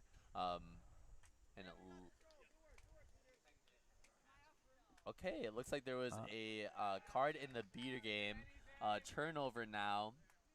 So now we have that patience from Achilles in the backfield is going to pay off now, where now they can kind of work to build an offense with 2 dodgeballs. Yeah. Blocked beat once again by Thanagai. Pass over to Velik, just bobbled a little bit. Trying to see if they can work around here. Nice screen from Williams, gonna open up a lane. Tries to get a shot, knocked down, wrapped up, and that is going to be a turnover. Nice work from the Idols Chasers. We saw that coordination from Williams trying to set a screen on the offensive side from the Hunters, but a shutdown there at the hoops. Yeah, Velik actually with a really impressive drive going through defenders, but then the entire Idols defense just collapsed on them and gang tackled them. Now we have your Idols beater starters back out into the game. Amelia Wink and Fiona Flynn with 2. We have Rankin getting the ball out just in time. Aviators tries to finish there with authority, but cannot get it to go. Potter picking back up, passes over, and we have a stoppage here. Looks like that was a tough hit on that dunk here. We're going to check to make sure our player is okay. But in the meantime, you know, we're starting to see a lot more physicality at the hoops now. So we had some beater pressure before, more like beater turnovers, but now chasers are kind of like getting the job done as beaters engage each other. Yeah, Spring Velik with another good stoppage there. It's an unfortunate injury, but they've done a great. It was a really highlight stop right before the game stopped there. Absolutely. We're gonna see here that we have some conversation too from the Hunters beaters, looking to try to coordinate a little bit during the stoppage and talk a little bit about this. What is kind of like have you been seeing in terms of like the goal scoring opportunities? I feel like we've been seeing a lot more of like either it's like passes to cuts, but also just like screens, like more coordination between like a couple of chasers versus just the straight up shots we've been seeing. Exactly. As the day goes on, like we said in a fantasy tournament, this kind of like communication and adjusting to play styles is very important. I feel like both teams are doing a better job this game than their previous games at cycling the ball around and finding the passes and keeping composure under pressure. But also both teams are getting much better at physicality on defense. Like you said, both teams are finding opportunities to finish, but the defenses have been really good at rotating and stepping out from their hoops to those wing chasers that are taking the ball and stopping the drives. Maybe beater support can be more valuable in the upcoming minutes. Absolutely. It's looking like Sprig Velik is going to walk off on their own authority, which is good. So we're going to see substitution here. Looking like Luce Marklin is checking back into the chaser game. Was originally a beater at the start of this one. And we'll see now how Molly Potter looks to address this now. A little bit chaotic on that last finish. They didn't go through. Amelia Wink looking to go for maybe a tap out here on Zhang. Now we get a pass out here. Rachel Williams picking up the ball, and that's just going to be a quick turnover and an opportunity to push here. Millie Wings still back with one dodgeball. We'll see what the defense is able to do. Potter able to keep up with Williams. Potter fighting for the ball. Knocks it out of bounds. Very nice pressure from Potter to keep up with that drive and to get that ball out of bounds for a turnover. It's very good defense by Potter, really showing their years of experience and veteranship there. Just not really forcing a tackle or anything, just keeping up with their pace, keeping the offense in front of them, and eventually just pushing them out of bounds. Potter working over to Itty on the side. We see hoop zone once again from the Hunters, a beater exchange, and a miss beat on Potter, trying to get Potter out of the play, but now, oh, there we go. Now there's a beat there from Chef Sividaba. Avery Oliver into the back, trying to get away from the beater pressure. Pass over, just no good, and it's going to be a turnover to Williams, and they're looking to come down the offense. Williams trying to catch the defense sleeping. Wing says no. Oscillation on the side. No chaser stepping here, but the beaters are being responsible for the stuff in the back, it seems like. Nice knock jump by Avery Oliver on that shot, and that is going to be a turnover to the Idols. Yeah, Oliver gets big at the hoops there. Molly Potter with some pace coming down with Amelia Wink. We have Rankin now with the ball. Looking to work things. Drives to the middle and gets a shot off. Challenges Williams at the front of the zone and says, hey, if you're going to give me some space, I'm going to try to get in there and get that shot off. And I think the hoop defenders were not expecting that level of that drive, and so that shot goes. Exactly. Also, great job with the pump fake and the drive in afterwards, keeping both the chaser and the beater sleeping on defense and drawing the beat as they shoot. Really good execution there. Score now is 40 for the Hunters, 60 for the Idols. Get a quick beat here. Katie Volz just getting a little overextended there. Fiona Flynn capitalizing on that. Pass over to Luce Markland and pass back to High. Just trying to buy a little bit of time for their beater to come back into the play. We see Chef Sividaba posturing as Amelia. Gets a tap on the right side hoop, but High getting tied up by Potter. Gets the ball out to Luce Markland, but beater exchange is still going wild here. An opportunity, though, for Soda Pops, or not Soda Pops, excuse me, for Idols to advance here and pressure. Achilles getting pressured. Fiona Flynn looking to close out. Gets a beat there. Jeanette High screening the ball up top. Potter getting beat. Good defense there from beaters. Keep the possession alive. And this offense stalled out quite a bit, mostly as a result of just good passing and pressure breaking from the Hunter side. Luce Markland now with the ball on the left. Match versus Potter. Meredith McDowell now in the chasing game. Taking a wide arc here. Reagan trying to meet. Ariana Zhang getting the ball out to Jeanette High. Works the ball back. Again, good passing from the Hunters just to get out of this pressure. Nice work. You don't want to overextend it here as the Idols. It seemed like Potter, yeah, is trying to get in there. But once again, the Hunters have been doing a great job pressure breaking here. Yeah, very, very good job staying calm under pressure. And also Idols, I feel like, could be pressing a little bit better. It's been like, it looks like it's like half the team pressing and half the team just staying at the hoops. Yeah, and that communication and coordination may make a huge difference in these possessions. Luce Markland, pass back here to Meredith. Zhang looking to play when beaters are tied up. No good. Tries to finish on the right side. Quick conversation here about the goal being scored. That was a great beat on the hoop defender from Jade Gray there, opening up for Zhang, but we'll see what the decision here is. And it's looking like we might be heading into our period here. The goal was called no good, as our flag runner is starting to prepare for this period of the game. And so this game feels a little bit different from the ones we saw before. I think we're seeing like a little bit more like some patience. I think especially like in these other games, the pressure we've been seeing from these teams has been really paying dividends. A lot of these chasers have been like missed passes, missed shots under like beaters running out. But we see that the Hunters have been establishing a really good culture of like, hey, we can be calm and collected. We have a couple players out. Let's just collect ourselves, keep the ball alive in the back, and look for that pass back up top. Exactly like you said, Idols beaters have actually been doing a good job of having control and keeping control and creating those press opportunities. But Hunters have been really calm under pressure, cycling the ball around, really not forcing any shots. I feel like in the last game, especially Jeanette High had those like back-to-back-to-back missed opportunities. So I think they're taking the leadership here and being calm under pressure. We've seen them pump fake twice before finishing. So yeah, they're doing a great job keeping that composure. But on the Idol side, like we said, Molly Potter is back and back with authority. Idols have been playing hoop D for the majority of this game. That's something we haven't really seen from any other team, and Potter's been doing a great job on point defense here, and we'll see how all that changes in the SOP period now. Absolutely. And one of the things that is interesting is that we see that like the aggression from the Idols beaters is something we've seen in this pre-flag runner and pitch period. During this period, the aggression matters a lot, right? When you're trying to create that bubble protection for your seekers, establishing that presence is really important. And so I'm kind of curious to see if, like, even though in this period, like, the Hunters were able to break out of that kind of pressure and absorb it, how that's going to happen in the open field when chasers and beaters tend to split up some. We can see a bit of a difference in the pace of play there. Yeah, we've talked about before how both teams' chasers on defense have been making really hard hits and really bringing the physicality, especially for the wing chasers that were cutting in, just gang tackling and shutting down opportunities. I want to see more picks at the hoops or pushes off.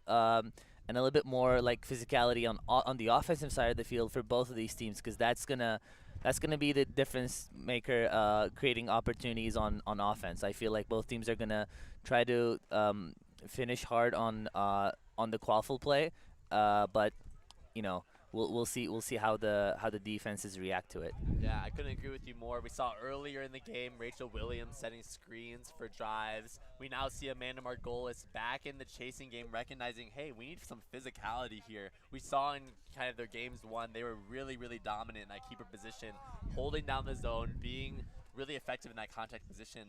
So we're seeing that adjustment will probably pay dividends here as well. We're going to have the Idols with control to start. Brooke Smiley checking into the beater game. That's the position they usually play for the Detroit Innovators. They're going to be coming out with some leadership there. And so we'll see what Camila Rodriguez can do on this. We talked about, the aggression on the side of the Idols will pay dividends. We saw that Camila Rodriguez can punch right back on that side. So we're going to see how they're able to play this out with Achilles as well. It should be an exciting beater matchup around the flag runner. Yeah, Achilles was really effective in the beater game beater started to play last game, and they've been chasing this entire game. So now seeing them back with the black headband, we'll see how things go. All right, so it looks like actually the aggression that we're seeing right now was mostly in the chase game right at the start there. We saw Camila Rodriguez pressuring out there on the initial pass. Potter then gets tied up by Zhang at the midline, forces an illegal reset. So we see that pressure now is really, really important. And we saw it in the chaser game first, but now all this aggression now is going to lead to a matchup here at the flag runner. Yeah, we've seen Zhang take over the secret chaser game in the secret period last game, so we'll see, like, they're already making their impact this game as well. Yeah, nice dish and shot there. Jordan Smiley finishing on that back end. And we saw Camila Rodriguez at the start there at that flag runner. Had a really great catch to really swing the tide over, and now we're going to see some pressure. A missed beat there from Achilles. She's going to get an eventual B immediately. But Brooke Smiley answers back here. And it's going to be a control switch now. As we have Becky Edie going to be stepping up here. Yeah, Rachel Williams with some time with the flag runner, but they weren't able to capitalize. So it's Alexander Wicken's turn now. Walking down the ball now, loose Markland, pass to Jordan Smiley. Beater exchanges at the flag runner, so there's not going to be much action in the chasing game with that yet. We'll see how Smiley goes with this. Smiley over to Zhang. Gets a kick beat, and that is going to roll out of bounds. A turnover for the Idols, as there's a lot of control happening here with the Hunters. Yeah, Jeanette High checking in at the secret game. They got the catch last time. We'll see what they can do here. The Hunters try to cycle dodgeballs back. Oh, another catch from High. So a lot happening there on that. What we see there is that the Hunters beaters had all three dodgeballs at the feet, started cycling those dodgeballs back home to prevent the Idols from having that control over the flag runner. High takes that opportunity to get a really, really good catch opportunity here. All in the meantime, Potter was trying to create something on this front side as that dodgeball cycle was happening. was trying to get in there and create something. But we have also a hoop dislodgement here. We're going to see if that affects anything with a catch. It shouldn't likely, unless it was caused by the Hunters. Yeah, I believe that was caused by the offense. And another good catch from high. We've seen Rodriguez and Atilesh being really effective in the seeker beating game, creating a lot of a lot of one-on-one time for both Hunters seekers and high with the second catch in their second game here. Yeah, Hunters are really stepping up. They're now up 85-60. They were down. But yeah, set score is 120. We'll see how the rest of this game goes. Yep, plenty of ball left to be played here. Rodriguez and Thanagai with dodgeball control up at the top. Jordan Smiley walking down here. Loose Markland on the left. Justin Daba on the right side. And Zhang in the back. Passes Zhang. Looking to work against Margolis. Smiley there to back up. We have Achilesh. Takes a beat there. Nice work working on that pressure. Zhang in the back. Draws the beat from Smiley. Doesn't get the ball out of time. Oh! And wow, we have a nice catch and exchanges. Wow, Camilo Rodriguez really showing dominant performance there at the hoops. And that stop from Anna Margolis isn't going to be much when Luz Markland now has a lane against Jade Gray. Jade slowing things down. And what a play by Rodriguez to keep that possession alive. What an exchange. First Smiley caught Rodriguez's beat, then Rodriguez caught Smiley's beat right back. Pass knocked down by Jay Gray. And now we're going to slow things down a little bit. Actually, was trying to create an opportunity by throwing a dodgeball home and looking to make contact at the hoop. But we can see there that's good physical reads from the Idols hoop defenders to make sure that there wasn't a conversion on that. But now we see Achilesh trying to pressure, dodges a beat from Smiley, gets one home. Becky Edie tapped out. Jade Gray getting wrapped up by Ariana Zhang. To the ground, gets the ball in time to Avery Olivar, back to Jay Gray. And that is going to be a stoppage here. We're going to see what the call is. There was some contact. It's good physicality from Zhang. Maybe we might be stopping for injury just to check here. Good one too, though, back and forth from the Idols. Yeah, definitely. Hunters have been really patient on offense, just not really forcing any opportunities. But Idols are doing also the same thing. The ball has been, being passed around very patiently from both teams. You see Jay Gray here getting a lot of pressure at the start of this stoppage. Gets the ball out. Rodriguez taps them out, trying to buy some time here. We see that Hunters have control. Potter gets beat. And Thanagai trades, but they convert on that. And we actually see that as a result of that beat, that the Idols not only score, but they get control a little bit, maybe overly aggressive there from the Hunters try to create a turnover. Sometimes as a beater, if you go to make that exchange up at the top, you can get punished for that on a control play. And if they get the ball out in time, it can be tough for your other beater to make sure that they get a turnover as a Definitely. You have to control where your rebound goes as you make those beats. Pass over to Williams here on the right side. Margolis containing that as they've done all throughout this tournament. Pass back up to Smiley. Idols with control, and they're playing very central around their hoops, running that hoop zone, saying, hey, you have to drive into us, right? Let us play with control at our hoops. Takes the beat. Beat is missed there. Williams' ball gets tapped out, though, and Oliver picks it up. Ball to Amanda Margolis' keeper is going to slow things down. Achilles still trying to create opportunities in the beater game, though, on that right side. Margolis trying to get the ball to Potter. One dodgeball in the play to see if Katie Volts can stop this drive from happening. Pass back over to the right side. Yeah, I believe that's going to be a card for Wiccan there on the beater play. They were going for a tackle, but they were just a little bit too high, just over the shoulder there. Yeah. Sometimes that card on the other side of the field can have a big impact on what's about to happen over here on the other side. One beater in the box now. Brooke Smiley not armed with a dodgeball, but one in front of her. That's going to result in a quad ball turnover as well. So, Brooke Smiley is armed with a dodgeball. So, but Achilles is going to look to want to push in transition here. So we're going to see how does this beater exchange turn out, and will that result in Chef being able to have a lane here? And another stoppage. It looks like it's a legal reset here across the keeper zone line. Just a miscue there. That's got to be frustrating. And now, not only that, but there might be an exchange that happened here. And now Thunderguy's being punished for that. We might see a control switch here, even though Brooke Smiley's the only beater in the play. Attilation and Smiley exchange happened, and they were both beat, so they both should be off broom right now. So the only dodgeball in the play is back there next to the Hunter's Hunter's bench. So Molly Potter has a clear lane to just score just all by herself there. Yeah, Katie Volt's coming in with that dodgeball. But yeah, like you said, the bench being further away from this and the chaser's kind of out of position. Potter's probably just taking this to the middle or the small hoop and just finishing there. Yep. Easy shot there in the middle hoop. And we see that Brooke Smiley, though, with the 2 dodgeballs like you had said before. And we have a tie game at 80-80. Technically 85-80, but the first team to 4 goals wins this game. So very exciting game here. Yeah, very even matchup between these 2 teams. Long drawn out. We see a lot of changes coming out here. Jeanette High looking to try to capitalize off. Brooke Smiley, though, saying, I don't care that I'm the only beater on defense. I'm going to make plays.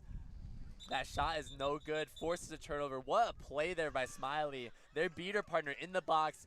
Jeanette and actually just going in with a ton of pressure, but Brooke Smiley saying, I'm going to catch your dodgeball, I'm going to win these engagements, and we're going to get this stop. Exactly, and now all 3 dodgeballs behind the Idols hoops here, and they have a chance to run and score, and they do. Nice work from Amanda Margolis, taking that lane all the way through. Smiley still winning exchanges around their hoops, and they have control despite being the only beater in the game. Now it becomes a little bit tough for Smiley here. Committing to these dodgeballs in the back is going to be difficult because of the fact that you leave the quad ball completely unattended to.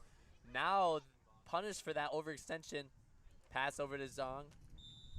And that is a good goal on that left side. Wiccan now back in the game after that goal, so that card is negated now. And control to the Idols, even though they got scored on. Smiley's taking a well-deserved sub there. They must be tired, but they did a great job holding down the fort when their beater partner was in on the box. Absolutely. Wiccan going for a quick tap on Point Chaser. Margola's getting wrapped up, though. Safe there. And a bunch of exchanges happening here. Eventually, the Hunters will be able to get a turnover there, kind of flexing the fact that they got their side priority. So a lot of those exchanges and when those chases get beat out, it's much harder to come out with that ball as the Idols. We see Jeanette High checking in on a beater here. High and Rodriguez, the beater line for Hunters. We'll see if they can win control back. All right, so Williams and Zhang up top. Zhang wanting to play in a window there, but just too much congestion there on the side. Big Velik now being pressured high by Wiccan. Williams now taking this lane. Matchup against Margolis. Margolis gets a hand in. Enough to get the ball out. Ariana Zong trying to take this lane. Gets beat though. Wiccan be able to get back into play. And now they're trying to push in transition here. Amanda Margolis up against Sprig Velik. Off to Avery Olivar. Pass over to Molly Potter, but that's right into the beater pressure of Jeanette High. Amanda Margolis able to keep the ball alive.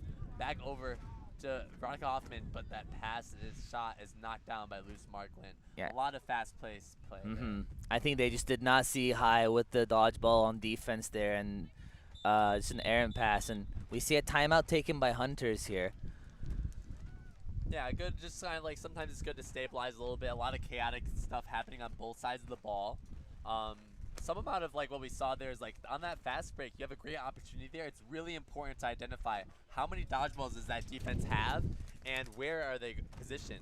If you aren't careful, you're going to make that pass and that pressure, and all of a sudden you're in a tough spot. Yeah, exactly. We were talking about it when the game was tied at 80 about how, you know, the next possessions were going to matter so much, and we saw that when Idols had control, when Smiley was winning exchanges, that's when the Idols scored. And when Hunters regained that control and created a no dodgeball opportunity, that's when they scored as well. So the beater control and the beater possessions, the dodgeball possession is going to matter so much going into these last 3 goals per team. Absolutely. We would love to see a little bit more, I think, from Hunters, what they displayed early in the game, dealing with kind of pressure on the defense. There hasn't been as much pressure. It's been more negotiated by like, the Hunters creating opportunities, but just like still keeping things composed, even if you aren't as much pressure as you were before, wanting to keep that ball alive a little bit longer, I think is an important piece of this for Yeah. the Hunters. And then on the Idol side, it's about making those opportunities, like their beaters are playing really well, creating opportunities. We saw Smiley have all those amazing plays, right, when they were a standalone beater. We see that Amelia Wink has been having great plays as well.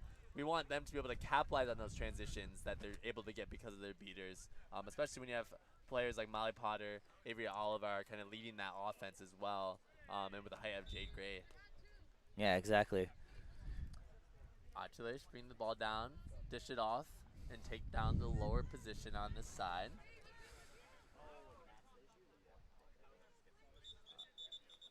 Calling for a quick stoppage here. A question on maybe some. I believe equipment or Atilish headband. has the wrong headband. They seems like Hunters have 5 chasers and only 1 beater in the play. They're trying to decide who's gonna switch the beating, and it's not Atilish. It looks like it's going to be Chef. So Rodriguez and Chef are gonna be the beater line for Hunters now. Yeah, so just a quick adjustment here. It's going to be a turnover as a result. Just a little bit of a miscue in terms of positions on the field. But good identifying that before it becomes a cardable offense. Now we have the Idols, though, with control and the quad ball, trying to see if they can start getting some rhythm, right? We're equalized here. Very close game. 30 to go for each side. We'll see how these teams approach this. A little bit of beater exchanges up top is going to result in control for the Hunters, but in that window, right, when you prioritize beater play, you open things up on the backside. Very nice goal there for the Idols. Yeah, mistake from Itty with the lost dodgeball there, but Wink did a great job of getting 1 dodgeball back and creating a dodgeballs on the ground opportunity. So even though Hunters had control there, that was an opportunity for the Idols to score. See, Wink with a lot of movement in the off-ball beater position. Velik being matched by Potter. Able to handle the pressure for now. Jordan Smiley up at the top, now being pressured by Potter. Recognize the beaters aren't paying much attention to her. See if she can get something. Eventually beat out. Velik now matched up by Wishnu. And that pass is knocked down by Jade Gray. Picked up by Potter. Yeah, Attila's trying to push Potter back behind the keeper line, but Potter did a great job of letting go of that ball and not causing that turnover. Good, bringing the ball down now. Still control to the side of the Hunters. Zividaba and Rodriguez. Rodriguez wanting to check in, make sure that Potter does not have an easy look at a shot and a drive. Amelia goes for an exchange. Unfortunately, does not go. Now pressure from Rodriguez. And also, Zividaba is going to result in a lot of beater pressure shot. And then a guy just strips the ball out off of the gang tackle and will just take that and finish. Not enough defense there at home. Nice team play there. The beaters kind of leading the charge on the aggressiveness from the defense, but then the chaser is bringing down Potter and the strip there to go for the goal. Exactly. Chef with a great play on defense there. They block the beat first, and then they beat the the chaser. And even though they lost control after that possession, they ended up with a goal, and that's what matters here. Absolutely. Tied up 100-100 now. 20 left to go to each side. Rodriguez with a catch.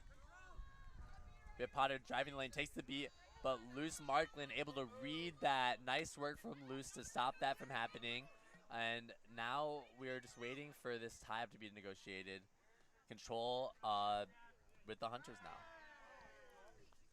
So Hunters are able to come out of that defense, starting out with 1 dodgeball. Now they have 2, and with a stop. So now they're in the driver's seat here. Rodriguez able to get a quick tap on Itty there. Open up the left side. High, getting pressured hard by Potter. And that's going to be a kick. And a card. They're looking for something over on this right side. Conversation happening. But Potter, when left unchecked on the top of the keeper zone, is just able to pressure high there and get a really bobbled pass to come out. Yeah, and Olivar stepped into that pass for an interception, but they were beat by Chef right before they got the kick out.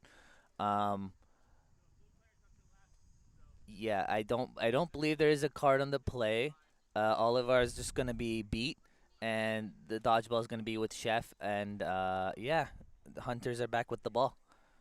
Quick throw home there by Chef just to make sure they don't get beat out at the start of stoppage. Mel Rodriguez keeping Becca Itty in check.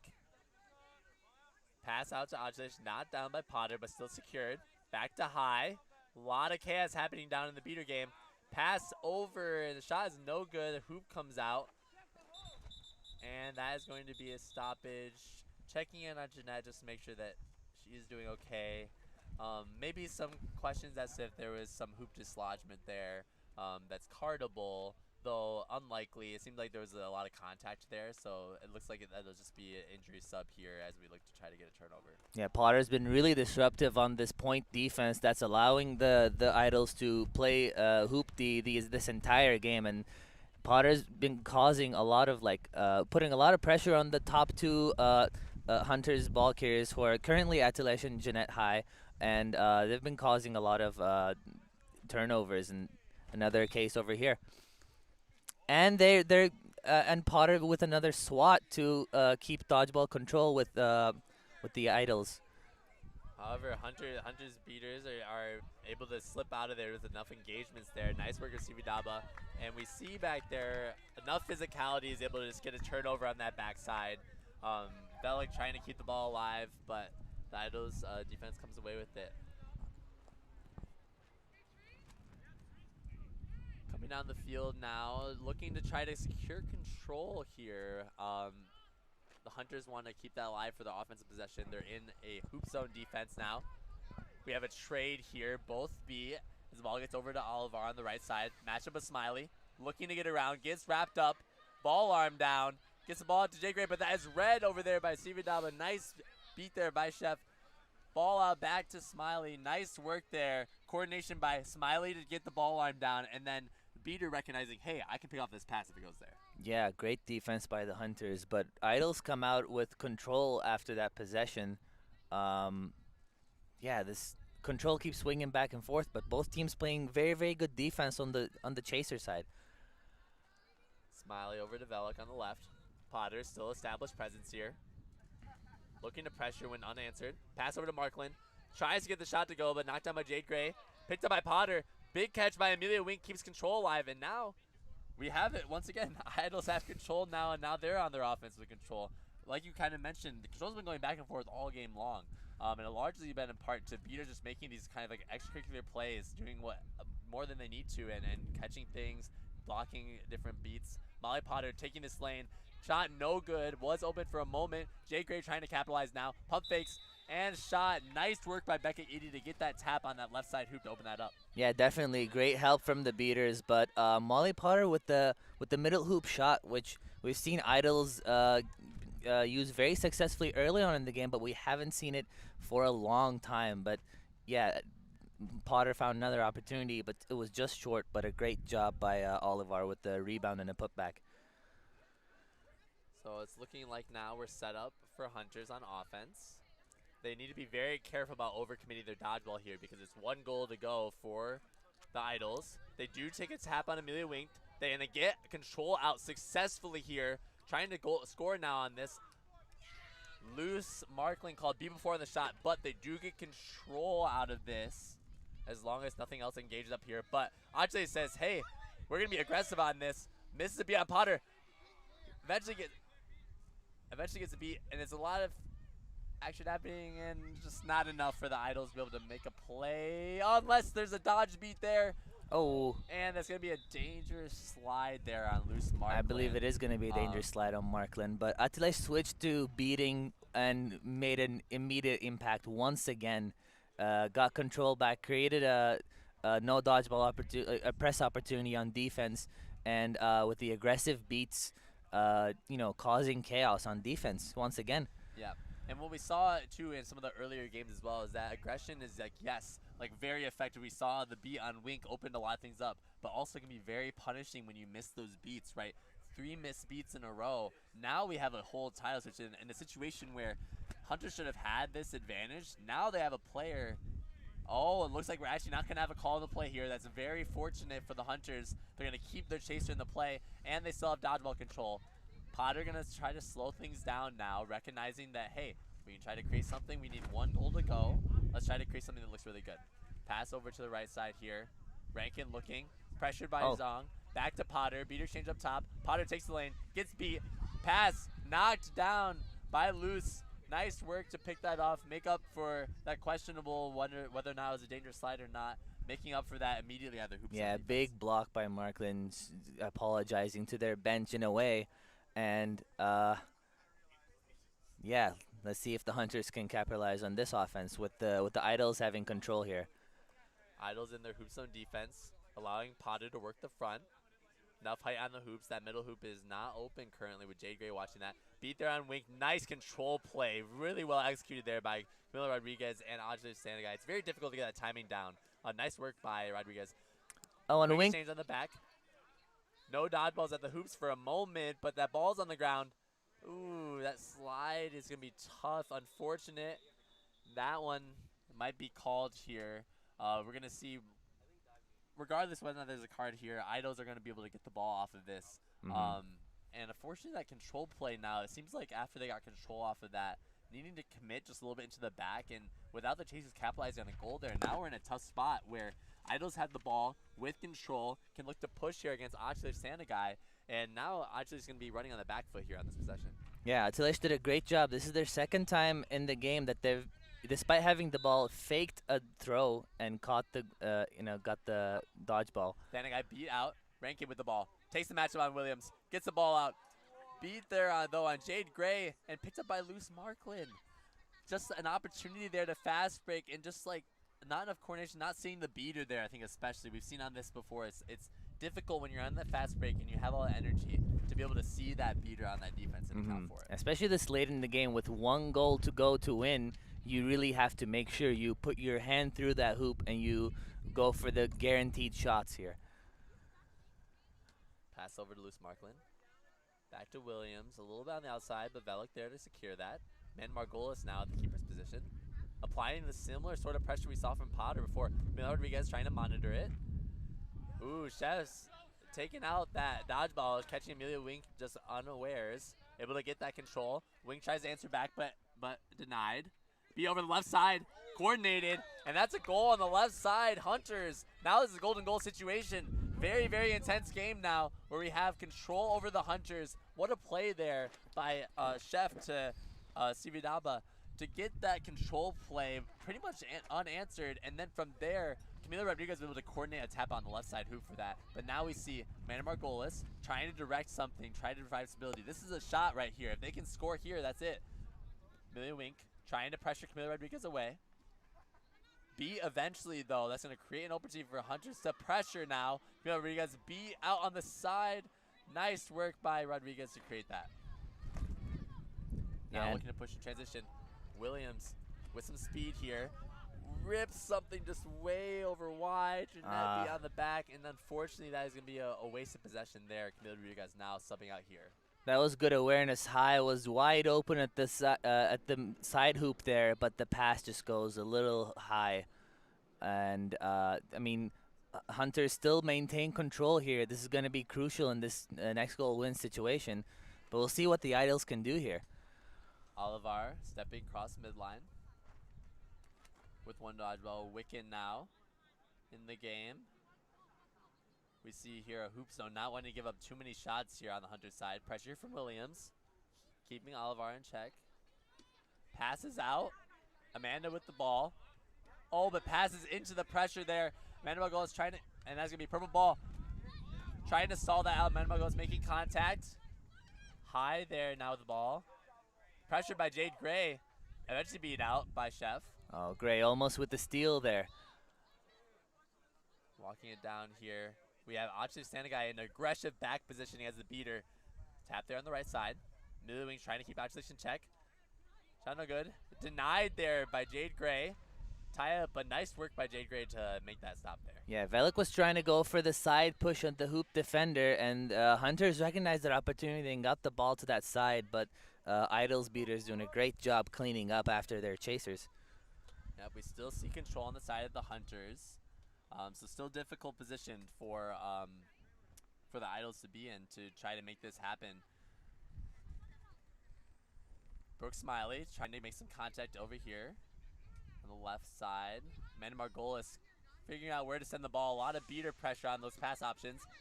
Olivar trying to make most of this chaotic possession. Beats come in, but there misses on either side. Called no good. I think that shot was just wide. No, I believe the pass by number 22 at the Idols was sorry, Olivar's pass was passed after they were beat. So it's a quad ball turnover to Hunters. Okay, well then nice work there from Hunters beaters to make sure that pass did not go unanswered. Rodriguez back in the game with Sanagai. They're both aggressive beating styles, maybe looking to blow up this play and just try to get this final goal happening. High, up against Margolis. Seeing loose Markland on that right side hoop. That's their comfort zone in the regular season. Gets a push off on the side. High looks the opportunity, wants something a little bit better. Rodriguez with a quick tap there. Loose Markland open, but the beat comes in there. Nice beat there from Smiley, is going to read that, and that is going to result in a turnover. Nice play there. There's a coordination effort from Hunters on the front, but Smiley reads that play and is able to get the stop. Yeah, beat before once again, and this time Idols with control now.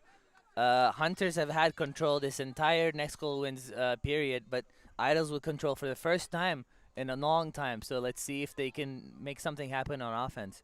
Molly Potter back in the game in the chaser headband. Amanda Margolis still in green. Sending Rankin down. Margolis assessing the situation.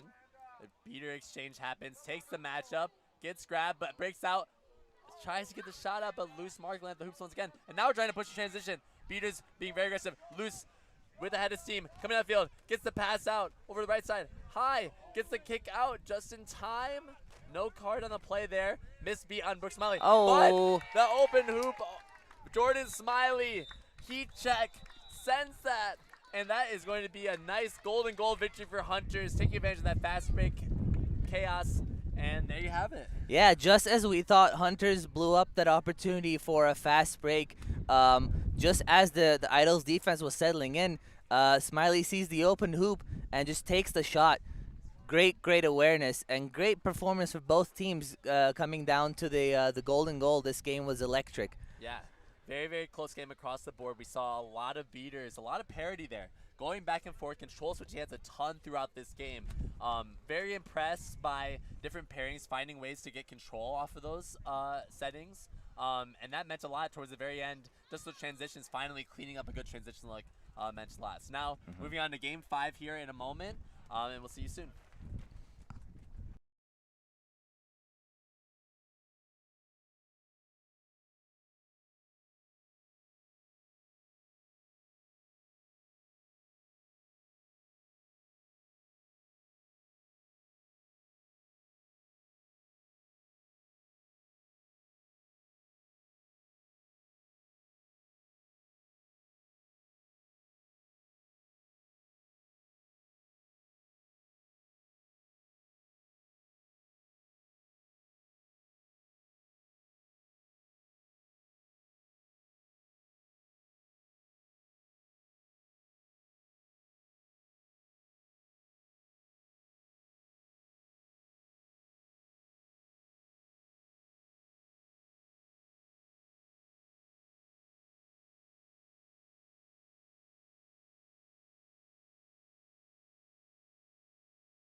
All right, welcome back to MLQ's Take Back the Pitch. We have a matchup between Golden Harmony and the Hunters. Both of these teams 2-0 going into this matchup, so this will be electric.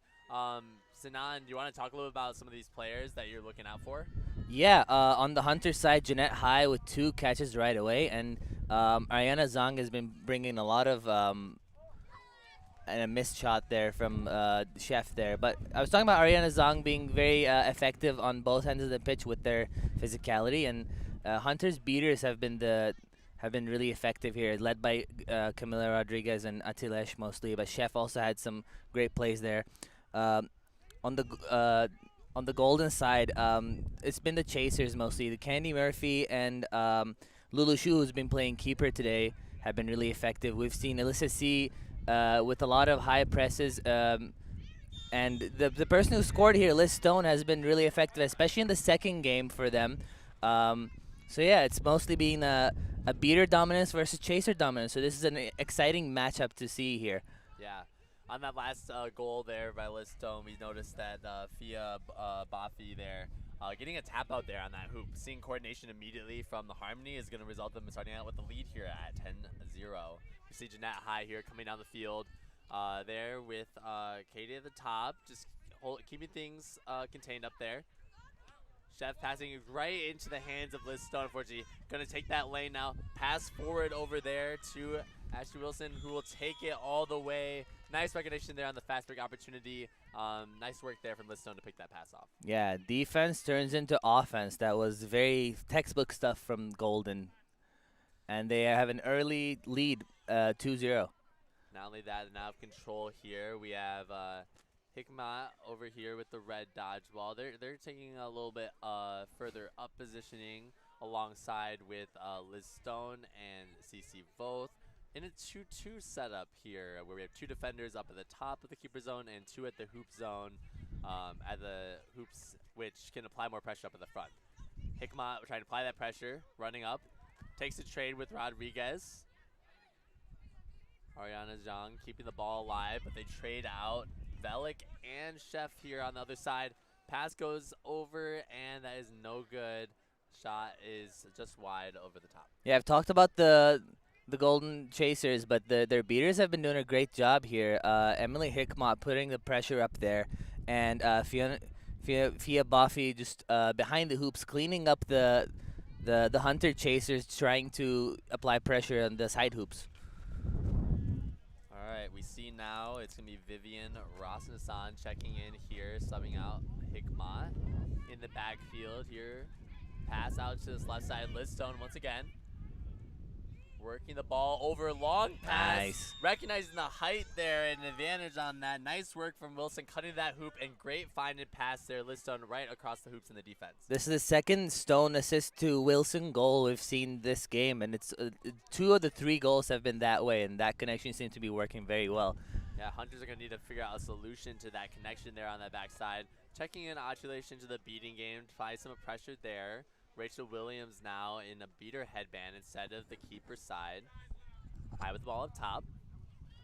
Looking to work things around, set up in a box-style offense. We have a cut here on this right side and a tap out for the shot, and it's just no good. Great coordination effort there, but no, the execution of that not working out, and that's going to result in overcommitment on the beating side. Fast break here, Kennedy Murphy coming down the field. Met by Zhang at the top. Zhang trying to contain this, gets the ball on time. Over to the right side. CC both, bringing the ball around. Shot just underneath. Kennedy Murphy collecting on the other side. Beat no good from Williams. Going to have Kennedy Murphy coming in. Back to Liz Stone. Liz Stone driving in. Pump fake. Work around. Through the hoop. Nice. And that is a good goal. We're calling goaltending over on the Hunter side. Just trying to get really involved at the hoop blocking. Sometimes you get a hand in there when you shouldn't, when you're not the keeper. And that's going to result in a good goal. 4-0 here going into this matchup against the Hunters. Yeah, Golden starting with a statement here. That was a very extended no dodgeballs opportunity for them. They couldn't capitalize right away, but their beaters did a good job keeping that for longer. Absolutely. See here. Harmony well within control of this game and of the dodgeballs. Thanagai positioning on the left side, trying to create something here. Helping out Williams on that backside. Able to get one towards the back of the hoops. But we got some contact on the right side. Is going to result in a turnover here. Nice work from both to be able to get that ball out. And once again, a situation where Golden Harmony's beaters have been eating up this control game. Pass is a little bit high this time over Williams' hands. Or Wilson's hands, excuse me. Pass over there to both. And that's a finish on the back end. Nice work. That is 50 Golden Harmony, 0 Hunters as Achilles tries to make a control play here. Wilson being really effective behind the hoops there, again, being a wing option or a passing option. If that first pass connected, that would have been an even easier goal. But now, you know, they did a great job of collecting the rebound and finding the open player. I believe the stoppage is to put the top hoop back in.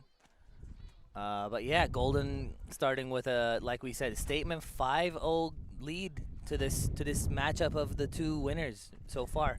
Yeah, and a lot of this has been just like some miscues and miscoordination from the beaters and chasers, where beaters will either go in a little bit early, and then chasers, when they follow up, if the ball turns over, the beaters have already committed into the play. And now we see here that, you know, Thana guy's trying to work into the back, trying to get an opportunity there. But if they don't get control soon, it's going to be tough to stop the bleeding here that Golden Harmony has kind of set in motion with all these scoring opportunities. Pass over here to Swathi Munam. Now on the field, checking in for the Hunters. Pass just a little bit over, but Zhang has the speed to catch up with it. We're okay here. Williams up top with the dodgeball, looking to protect against Juice pressure. Push off the hoops. Trade out there, but a nice block by both, dealing with the push on the side enough to get their hands in, and Murphy's looking to push just like they've done before. Dodgeball's on the ground. Murphy pushing ahead. Ball over to Zhu. Zhu driving in. Luce getting in the way. Pass over. Height to the advantage. Wilson shot just over it, and unfortunately that will be an illegal reset for the Golden Harmony. A little bit of a breather for the Hunters. That allows them to get the turnover back here. And now they can try to settle in once again for another. Hunter's offense is starting to clean up a little bit. Munam created a great opportunity at the side hoop with the push off there, but the quad ball just did not get to that hoop quick enough, and it was a little bit too late. The defender was already there, and Golden team is already pressing them really, really up high, and they get the turnover. Nice work from the Golden beaters, led by Thea Bafi there. A lot of these has been pressured here, and that's a lot of Murphy going. Oh no! Tries to go top shelf on Swathi Munam, can't get it to go. Swathi going the other way. Puts through, and good contact there from Wilson just to knock that shot down. Very exciting stuff. The beaters were very chaotic with each other. We see back and forth hoop defenders there getting in the way and not allowing those dunks to happen easy. Wow, two very easy opportunities that both should have been you know, converted, but good defense on the hoop by the hoop defenders on both ends. Safe call there on Rachel Williams, allowed to stay at that free beater position. Emily Hickmott with Thea Bofi now. Nice beat there from Achilles. Quick call on the play here. It's looking at it's just going to be a quad ball turnover. Very nice and surprising beat. There's sometimes when you're least expecting it, that beat will come out of nowhere and will result in a turnover. Nice work. Exactly. Pass back in the zone here. Working the ball up. An opportunity here for Williams to try to get control here. Achilles is going to see if they can capitalize off it. Hickmott has to allow this for now. And now Hunters have control for the first time in this game. Yeah, great job. Great coordination by the two beaters there. Achilles gets a tap out for Zhang on the backside. Pass goes to Wise. Swathi dealing with pressure now from Luzju at the top. Gets the ball out. Loose Markland in the back. B on Hickmott. Opens up a lane for Luce to just go straight towards the middle hoop. And it gets that goal. Very nice work to get that tap there on Emily Hickmott, and that allows Luce to take the open lane. Yes, Hunters are getting their head in the game once for the first time so far. This is the kind of composure that we've been looking for, that they've been doing in the past few games that have gotten them results, and now we're seeing them crawl back slowly. Katie Volts now checking in. Takes an exchange up top that allows Harmony to actually get control back. We'll see if Hunters try to punish in that meantime. Tries to get a tap there on the side on Aaron Barda. And that will be enough pressure to result in the turnover. Christina Mountain looking to try to get a quick, sneaky fished out of the ball. Eventually he was beat out. Good attempt there. Tried to beat a hustle play. But eventually we'll just settle in on the defense. Yeah, I mean, you got to try those. If you catch them sleeping, that can be an easy goal for you. Absolutely. We're setting up in hoop zone now. Luju at the top. Postures against Smiley. Quick beat out here into Munham, and that is going to be a quad ball turnover. Nice read there from Hikmat to just see that pass is going there, get a quick beat before that passes out. That's a quick turnover, and now there might be an opportunity to go and pressure here. No, there's a beater back. I don't think Golden wants to rush anything. Yeah, we see Alyssa C trying to stay away from the pressure, gets the ball out to Christina Mellon. Emily Hickmott gets the beat on loose Markland. That allows for the drive here. Fighting through the contact. Melton, unfortunately, not able to get there fast enough. Williams does a good job of cleaning that up. And we're going to have Zhang now bringing this down a little bit quickly. Runs into beat of pressure, and now we'll settle it. Swati Munham at the top here with the quad ball. Facilitates over the right side. Zhang met with Lulu Shu. Back to Munham. Trying to work this connection on the right side to see if we get some beater action going first. Katie Volt's getting involved. Camila Rodriguez takes a beat on this side. Pass back to Luce Markland. Pressured out here. Beater presence by Golden Harmony good. Zhang gets that kick over. Nice accuracy on that. Gives Luce an opportunity. Goes straight through the hoop, and it is a good goal wraparound there. Defending there, or attacking there against Alyssa Lee, or C there. Very good job. Hunters are right back in this game. Camila Rodriguez checks in at beater and immediately makes an impact, winning control back. They don't have control right now, but creating chaos around the hoops, and the chasers were patiently passing the ball around and resulted in a goal. We can't understate the impact Katie Volt's had on that possession too, just tying up that beater for that beat to become successful from Camilla. Now we see pressure from high. Redirects that pass. Luju takes a rip at it, but Luce Markland been very steady on that hoop defense all tournament long. Is able to keep that from being a huge issue. Now we're going to see Hunters try to get control back. They had it for a brief moment. That was part of their success to claw back in this game. Score is 20 Hunters. 50 for Golden Harmony still. Hoop D from Golden Harmony. Jeanette High pump faking the shot, wanting them to be aware. Ariana Zhang over on the right side. Trade up at the top. Oh, there's going to be some contact there from Luluju. Ball does get out though eventually. Pass back up top into some safety. Loose Markland. Being pressured now though by Alyssa. Gets the ball out. Ariana Zhang keeping the ball alive. Luju applying pressure though. Encroaching. Zhang's not phased though. Able to handle that enough. Great job. Though, wanting to take that pressure though on Swati. We continue this possession going. That was great by Zhang and Markland to keep the ball rolling and waiting for their the rest of their team to tag in and get back into play. Absolutely. Let's see if Katie Volz can try to get some pressure again without getting tapped out on this possession. We have a trade. Looks like Camilla's coming out of that on top.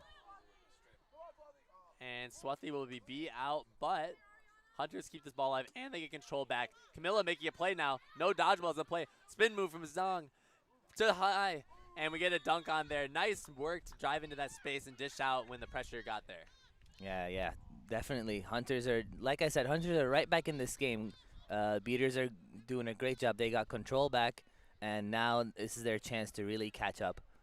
Yes. Score here, I believe, should be 30 to 50 with the Hunters in the league, in the lead. And Liz Stone, though, checking in at the keeper position. We saw they were very productive in the last game. Rips the pass in the back. Ball gets out in time. Kennedy Murphy up the front. Beater exchange. No dodgeballs in the play. Liz Stone, pump fake, works around. Middle hoop.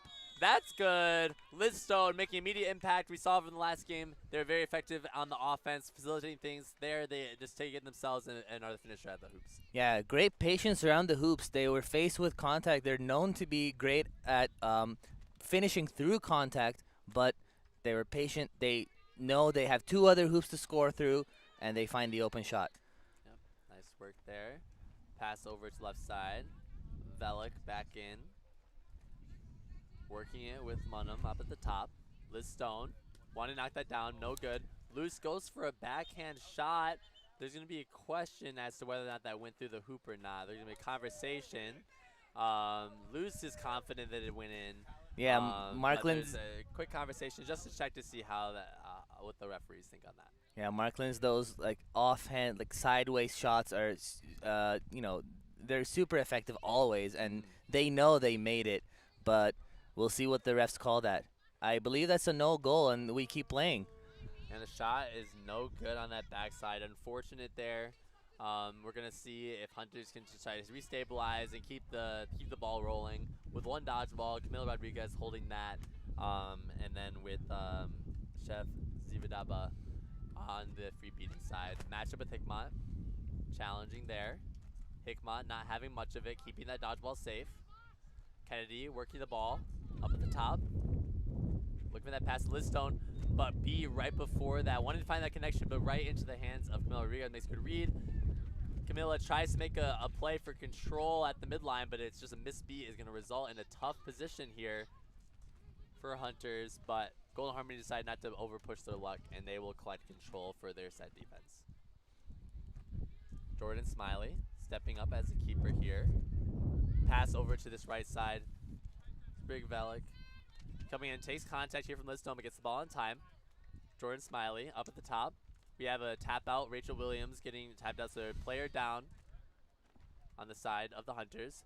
Loose, Markland now down, and Listone makes a huge read on that pass back up the top, and no one there. That is an easy goal. Very nice work from Listone, just taking control of this game after Hunters started to get some momentum. Yeah, great heads-up play there. We also saw them try to, I don't know if it was them, but we also saw the Golden team try to strip the ball just as Hunters were coming out of the keeper zone earlier in the game. So they're looking to really jump on those passes and get those steals. And we hear a last possession call from the head ref. And that's going to bring us close to our flag runner and pitch period. Now the Hunters are going to look to try to get control on this play if they can. A patient offense is what the Hunters need here. Working the ball up top, Smiley versus Shu.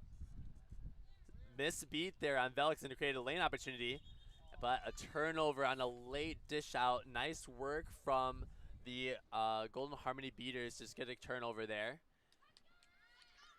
The dodgeball is going to be interesting to see if Hunters can collect that yellow dodgeball that's more mid-pitch, or if Golden Harmony can kind of push and transition with their quad ball.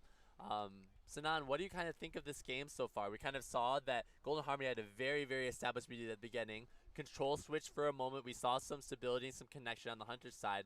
But then with the, the substitution of Liz Stone, we saw a huge, huge shift back over to the Golden Harmony side. Definitely, that Liz Stone, Candy Murphy line has been working really well. They're the ones that got Golden Harmony into that 5-0 lead at the beginning of this game.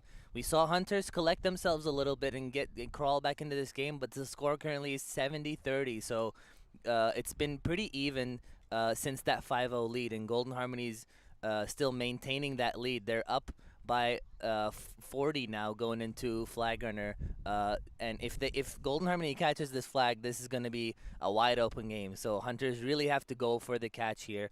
But we know Jeanette High already has 2 catches earlier in the day, and Hunters beaters have been doing a very, very impressive job at seeker beating in the past 2 games. So Hunters should really go for the catch. Absolutely, and notably in those wins that Hunters did have, the catch was what brought them back into the game. Exactly. And so this is going to be, Hunters, do not count them out of this game. They're well in position to get this catch and secure it and fight right back. I think some of what I want to see from some of these beaters is we're starting to see that some of these connections or goal scoring opportunities are very similar. You talked about the connection between Kennedy Murphy and Liz Stone, things like that. We saw on that play that when Camilo Rodriguez read that play, right, that was a quick turnover. And so you can start to see when 2 players get on a hot streak, you have to really address that. And once you do, you can help shut that down and reestablish some positioning. Exactly. Ashley Wilson has been also great behind the hoops, catching rebounds, collecting, missed shots, and using their height to their advantage, catching those high passes and finishing.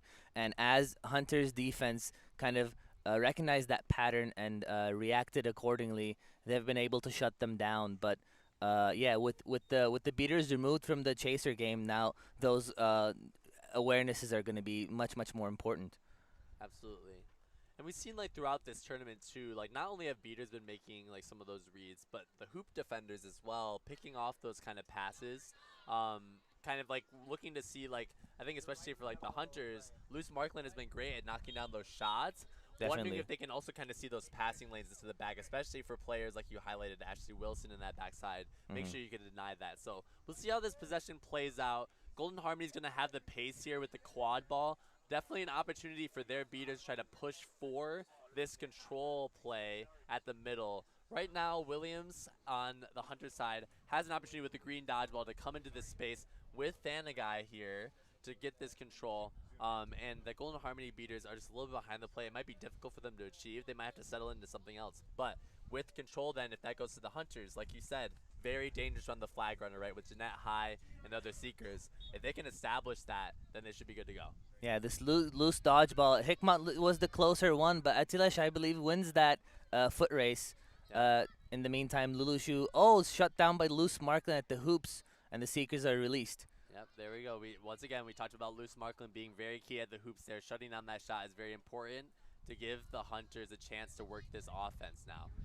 However, first chance of the flag runner goes to Liz Stone.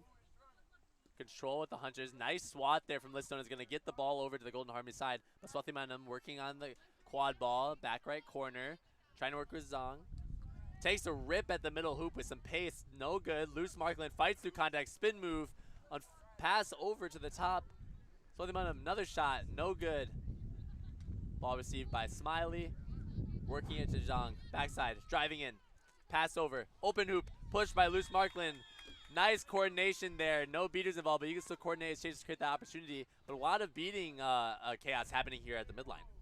Yes, both Seeker beating has been great from both teams. Neither Seeker has had a clear shot at the flag gunner so far. Now Liz Stone has a chance. Yep, we see Hunters beaters prioritize some quad ball play here for the moment. Because Liz Stone an opportunity, but flag runner running away from that makes it difficult for Liz Stone to get in the grappling that they want to achieve. Now we see Jeanette High is going to get a look here. Comes in with speed. Attempted beat here on Liz Stone. Missed here. And some defensive seeking while Williams goes to clear out that threat. Should allow High an opportunity to get in and try to make a catch happen. So Munham over to the side. Loose going for a push there. I think Munham wanted to create a cut opportunity. A bit of a miscommunication leads to a turnover over to the Golden Harmony. Yeah, Hunter smartly defensive seeking when both the Seekers are there, because the priority has to be not letting Golden catch this flag, but when they have a one-on-one, Hunter is going for the catch. And now a new Seeker in the game for Golden, CC, well, both. On this offense, we see that the dodgeballs have entered into the quad ball play, recognizing that there's a little bit need to help out with the facilitation. We see here an attempt there, quick ball dish out there by Wilson, keeps the ball alive. Kenny Murphy beat though on the play. Lulu Zhu, balls down scenario, drives in, tied up by Jordan Smiley. Advantage call, Lulu Zhu trying to get the ball out and a stoppage here. Potential call here on Achilich Thanagai for interpositional contact.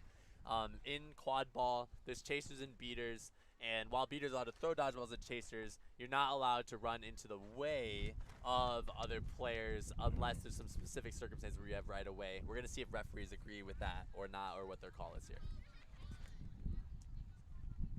It seems like there's, yeah, so there is going to be a card there for that contact. And that's going to be really tough now for Hunters because the dodgeball play matters a lot in this period. Being a beater down here is going to be a very tough spot for them. If I'm in Golden Harmony's position, now, if this is a quad ball turnover, let's run a little bit of slower offense. Try to get our Seekers some looks, right? Yeah. CC Volt just checked in. Let's try to get some time there. Yeah, Lulushu wide open with the quad ball around the hoops with no dodgeballs around. They might be able to score very quickly, but that might mean the beater is gonna get back in the game for Hunters, and they do. Takes it anyway. Brings Loose Markland over the left side, pivots and shoots on that middle hoop. Nice work. Trade over here of dodgeballs. Gives Rachel Williams the precedence over the flag runner at the middle. Yeah, keeping both away for a moment. Yeah, one of the reasons why neither team has had a good look at the flag runner is this flag runner is fast and they're running all over the place, and the Seekers are wasting a lot of their time just trying to catch up to them. Pass into the back here. Loose Markland receiving. Met with some beater pressure, but passes up top. Munham securing that. Seekers left to their own for the most part. Munham working the ball with Williams at the top. Kenny Murphy and Lulu Zhu applying some heavy pressure up at the top of the front. Zhu beat out though. Pass comes back over to Zhang. That's a lane. Bobble just a moment, but balls are down. Crossover.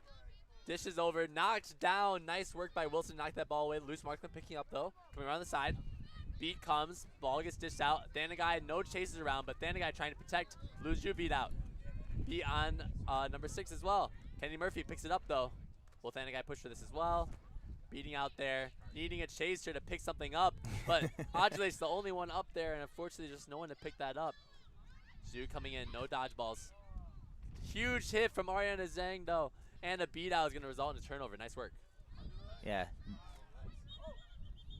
We have a stoppage in the play. These Seekers are gassed. This is the 3rd game they've been playing, and the flag gunner running around so much. They're just wasting. I mean, we see them even walking when because they're so tired. And Liz Stone checks back into the game instead of Voth, but I don't think High has taken a sub yet in this game, and they seem very fatigued. I don't know if the Hunters should sub off their Seeker here. Yeah, and this is always a tough call whenever there is a flag runner that plays this kind of style of play where you're running around a lot. That can result in, part of it is a result of what's happening in the game, where beaters aren't prioritizing Seeker tap outs, which means it's more difficult as a flag runner to defend. So sometimes it's better to avoid those situations entirely and run away. Yeah, definitely. All right, ball coming down with Jordan Smiley. Loose Marklin on right side. We have Swathi Munham in the back here. Still have a chaser in the box here from that contact we saw.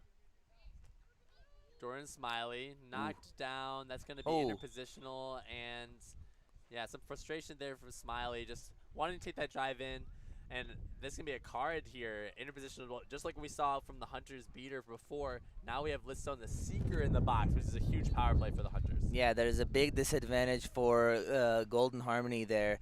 I believe Smiley's frustration was because it was incidental, it was unintentional, but there was a bump with the chaser and then a beat in the head. So I mean, understandable, but they're apologizing to each other. Everything is good. They're just gonna get a card, I believe. But yeah, a beater and a Seeker in the box. Golden Harmony is in a big disadvantage here. I don't know if with the big lead that they have, I don't know if the right play is to just let Hunter score and just get at least one of them back in the play. Yeah, notably, if Hunters score here, Liz Stone as a Seeker will enter in from the box first. The opportunity, no good. Swathi Munham picking up backside. Pass over to Loose Marklin, who finishes on the hoop. Golden Harmony Seeker now back in the game, but High has been having some time here with the flag run. Let's see if they can generate something before that Seeker becomes an issue. Control on the side of the Hunters. Achilech playing more aggressive. They're playing split now. Achilech wanting to address Liz Stone, does so. Meanwhile, Williams is protecting against Lulu on the front side. Zhu's shot goes in, but likely called beat before, question mark on whether or not that beat came before or after the shot. Goal is good. They're calling that beat after the shot. That's going to be a good goal for Golden Harmony, and that is going to be score at 90. Golden Harmony 50 for the Hunters. Yeah, High has some more time with the flag gunner. They're going to look to create some opportunities here. See here is that flag runner Justin Cole using the broom to their disadvantage. That is something flag runners do a lot as they try to protect against that. Pass over into the back, throwing the quad-ball game to Munham. Back and forth here, trying to deal with the beater pressure, and doing so successfully, able to use that kick to their advantage as well, just to not let Emily Hickmott get an opportunity there. Beat comes, nice work there, but picked up by Ariana Zhang. Wrapped up, gets the ball on time. Luluju tries to fall on it, tapped up by Swathi, but good defense there by Golden Harmony's beater to take that out of play. Yeah, it looks like Golden Harmony's committing their beaters on the quad ball play, while Hunters has been they've been splitting their beaters. One of them is in the quad ball play, and the other is always trying to tap out the Seeker. Yep. Claire Shui trying to make a control play here on the side on Williams. Contact comes from Hickmott, and they do so, but Achilles has something to say about that. Makes a huge play here, now getting dodgeballs back home, and now control will go back to the Hunters. In the meantime, Loose Markham made a great stop on defense here. But that's so unfortunate. They went over the keeper line with a bobbled pass. It's going to be a turnover to Golden Harmony.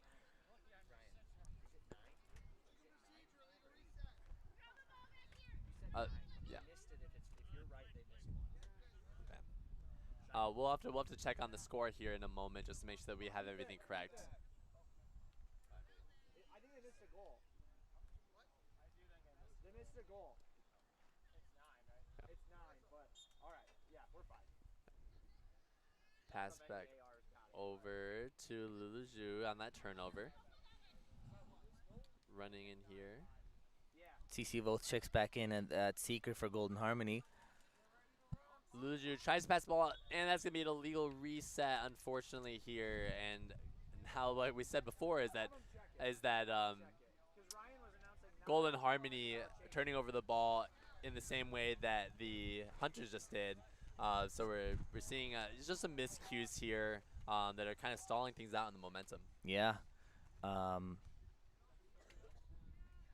Both teams are really tired at this point. These teams do not have big benches, and I don't believe Jeanette High has taken a sub this entire Seeker floor, and they're doing a great job against this running flag runner. Yeah, we'll see how the rest of this game shakes out. I believe both teams are now committing their beaters in the quad ball play, but if you're doing that, you have to run the scoring a lot higher to put the pressure on the other team. Yeah. So we're getting a score check here just to make sure that everything's on the same page. In the meantime, we're going to see, like, when this possession starts, Hunters should have control on this. See Achu Sanagai and Camila Rodriguez, which have been a great pair all throughout the series. And they're going to be set up there to look to pressure on this. Yeah, the scoreboard is corrected to 90-50 for in Golden Harmony's favor. Our set score is 130. Luluzu coming down on the right side wing, met by Swati Munam, passes out. Alyssa C takes a shot, knocked down by Chef, but the beat comes in here, and now that opens things back up for the opportunity.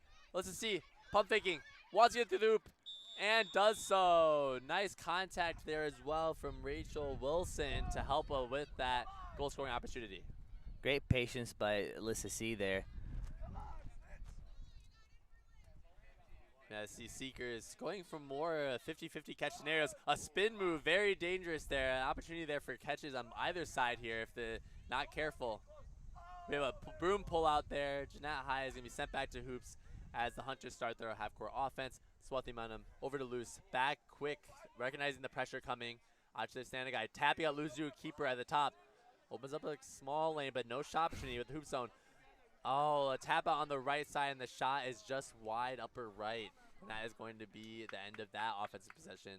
And the control goes over to Golden Harmony. Yeah, in the Seeker game, CC Voth was having some opportunities there. They were getting really close, but as the flag gunner runs to the other end of the pitch, both Seekers are slowly making their way over. Save call there on Alyssa C, but unfortunately the shot does not go through, and Lise Markland is going to pick that up. So some of the execution has been a little bit sloppy from either of these teams as they kind of get into, like you said, the exhaustion starts to kind of settle in, that kind of like accuracy starts to dip down, and the communication goes down, right? If you communicate more on these, you get more cuts and dunks, right? But right now, there's not as much communication on the field because of that heat. We see here the Seekers are just dead exhausted on this as the beaters are working overtime to try to help with the quad ball game. Swati Manam goes for it through 3 defenders, gets it through the hoop. That's a good goal for Hunters. That is going to be 100 Golden Harmony, 60 Hunters. Stanagai rolling the ball back, and that's a good goal from Harmony in transition. Now the goal should be, or the points should be 60 Hunters, 110 Golden Harmony, set score 130. Now Emily Hickmott checks in for Golden Harmony at Seeker, Golden Harmony's within reach. If they catch here, they can end this game. But it has not been easy for either team. Hikmat gets a look. But they run away. We see Ariana Zhang pass over to Manam. Tries to work with Chef over on that right side hoop, but the push is just not enough and that shot goes low. But now we have Christina Melton matched up against Luce Marklin. Gets wrapped up, gets the ball out in time. Now we're working this through. We have Aaron Barda moving the ball, gets the ball out in time. Luce Marklin interrupting that passing lane though. Will take it. Does not get beat there on that. And now we'll eventually turn over the ball. Nice presence there from Vivian Rasmussen to make sure that Luce does not go unchecked in that driving lane. Yeah, in the Seeker game, Hikmat gets off broom. The flag runner pulls it out, and and High is beat right as they were starting their approach. Yeah, we can see the disappointment on High's face. Wanted an opportunity, but getting tapped out there after a long period for them. Liz Stone, though, back in the keeper headband. We saw the production they were having earlier in this game. Let's see what they will do. Driving this lane, dish out, right to Melton. Boom, top shelf over on the medium hoop. We can see there Liz's ability to facilitate immediately felt, and Melton powering through on that contact and finishing strong. Yeah, Golden Harmony needing one more goal to win.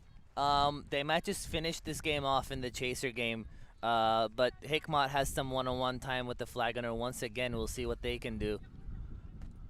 Hunters without control here. Camilla looking to create an opportunity here. Does get a beat over here on Rasasan.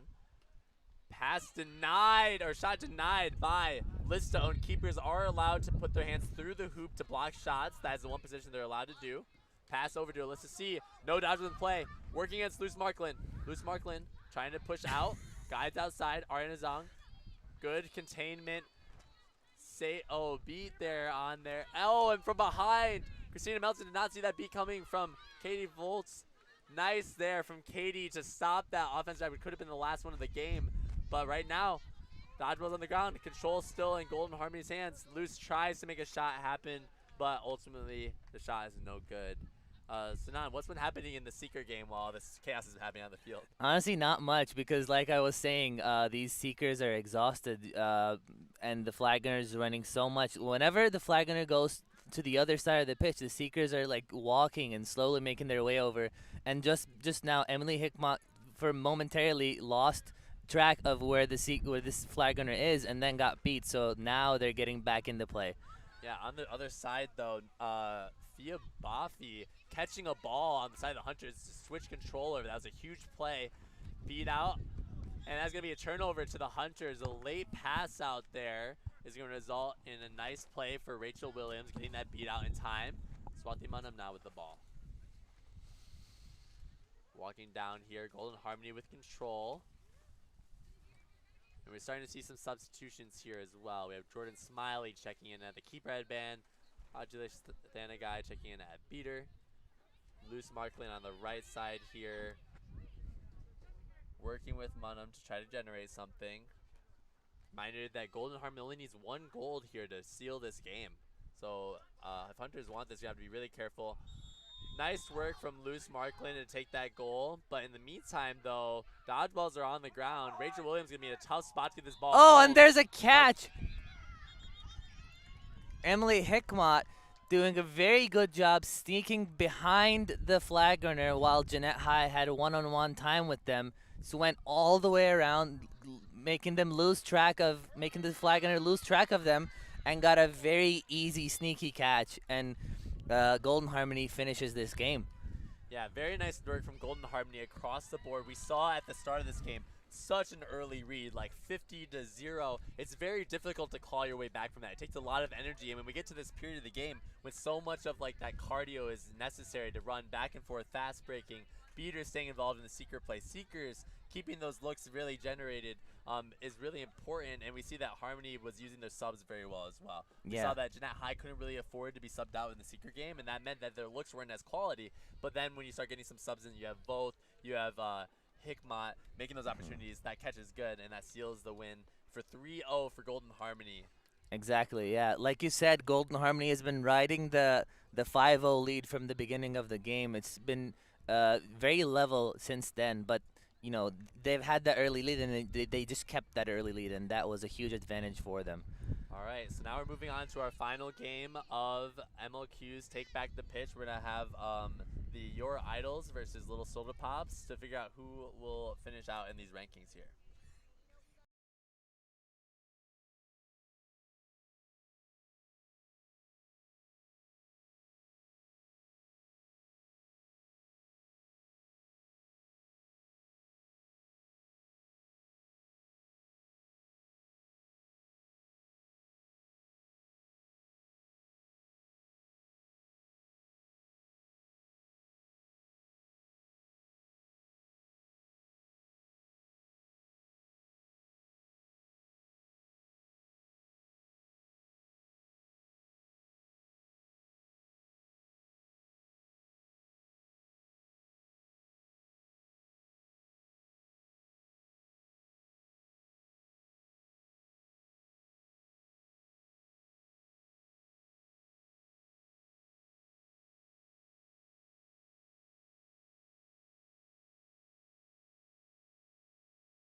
All right, everyone, welcome back to our final match here for MLQ's Take Back the Pitch.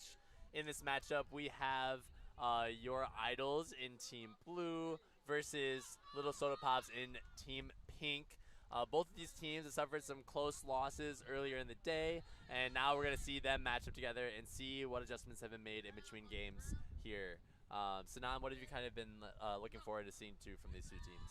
I think their games have been close, so they're both very good teams.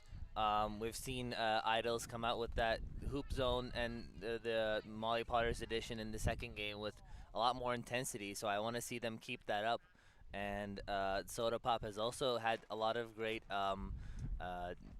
offenses in the first games, but yeah, their beaters whenever especially Liam Zoc switched to beating, the intensity improved a lot. So I want them to keep the intensity high. We see that on that first possession, a little bit of movement. We saw that hoop zone you were talking about from your Idols, and a quick shot there from Leary just didn't quite go exactly what they wanted. We've seen kind of mixed reviews on some of these shots on these hoops throughout these different games. We'll see if they can get the rhythm for this last one here. Amanda Margolis with the ball up top. Jade Gray in the beater position now, looking to create opportunities. Sam Magner tapped out. Pass over to Amanda Margolis. Pass just rims out just in front of the hoop. Unfortunate there. Would have been a great opportunity. Amelia Wink able to get out of there with control though, and they're able to maintain that hoop zone that they want to establish. Yeah, that's very unfortunate. Margolis had the clean look, but the hoop just turned on them as the ball was going through, so it just rolled out. Lauren Hirsch in the chasing game now, matched up against Amanda Margolis. Amanda, give you some space though. No need to overextend on this. Pass back up to Liam Zoc. Beat on Amelia Wink opens up small lane. Juke move on Amanda Margolis. Pass off to Lauren Hirsch. And that is going to be a good goal on the backside. Nice work getting that underhand dish over to Hirsch to avoid that contact and bat down. Yeah, great job by Zoc with the juke as the point defender was coming to them, and then dishing to it's just creating that opportunity for their teammate. They're such a big threat that the defense overcommits to them, and they know that, so they're using that to their advantage. Yeah, and credit to Jamie Hillman and Sam Magner for creating that opening look, getting Wink out of the play so that drive can be possible. Yeah. Now we see control still with the Idols. Wink really wants this look on this left side cut for Potter if they can afford it. There it is. There it is. Boom. And that's a good goal. Nice tap there from Wink and good timing on that. Just great setup play there.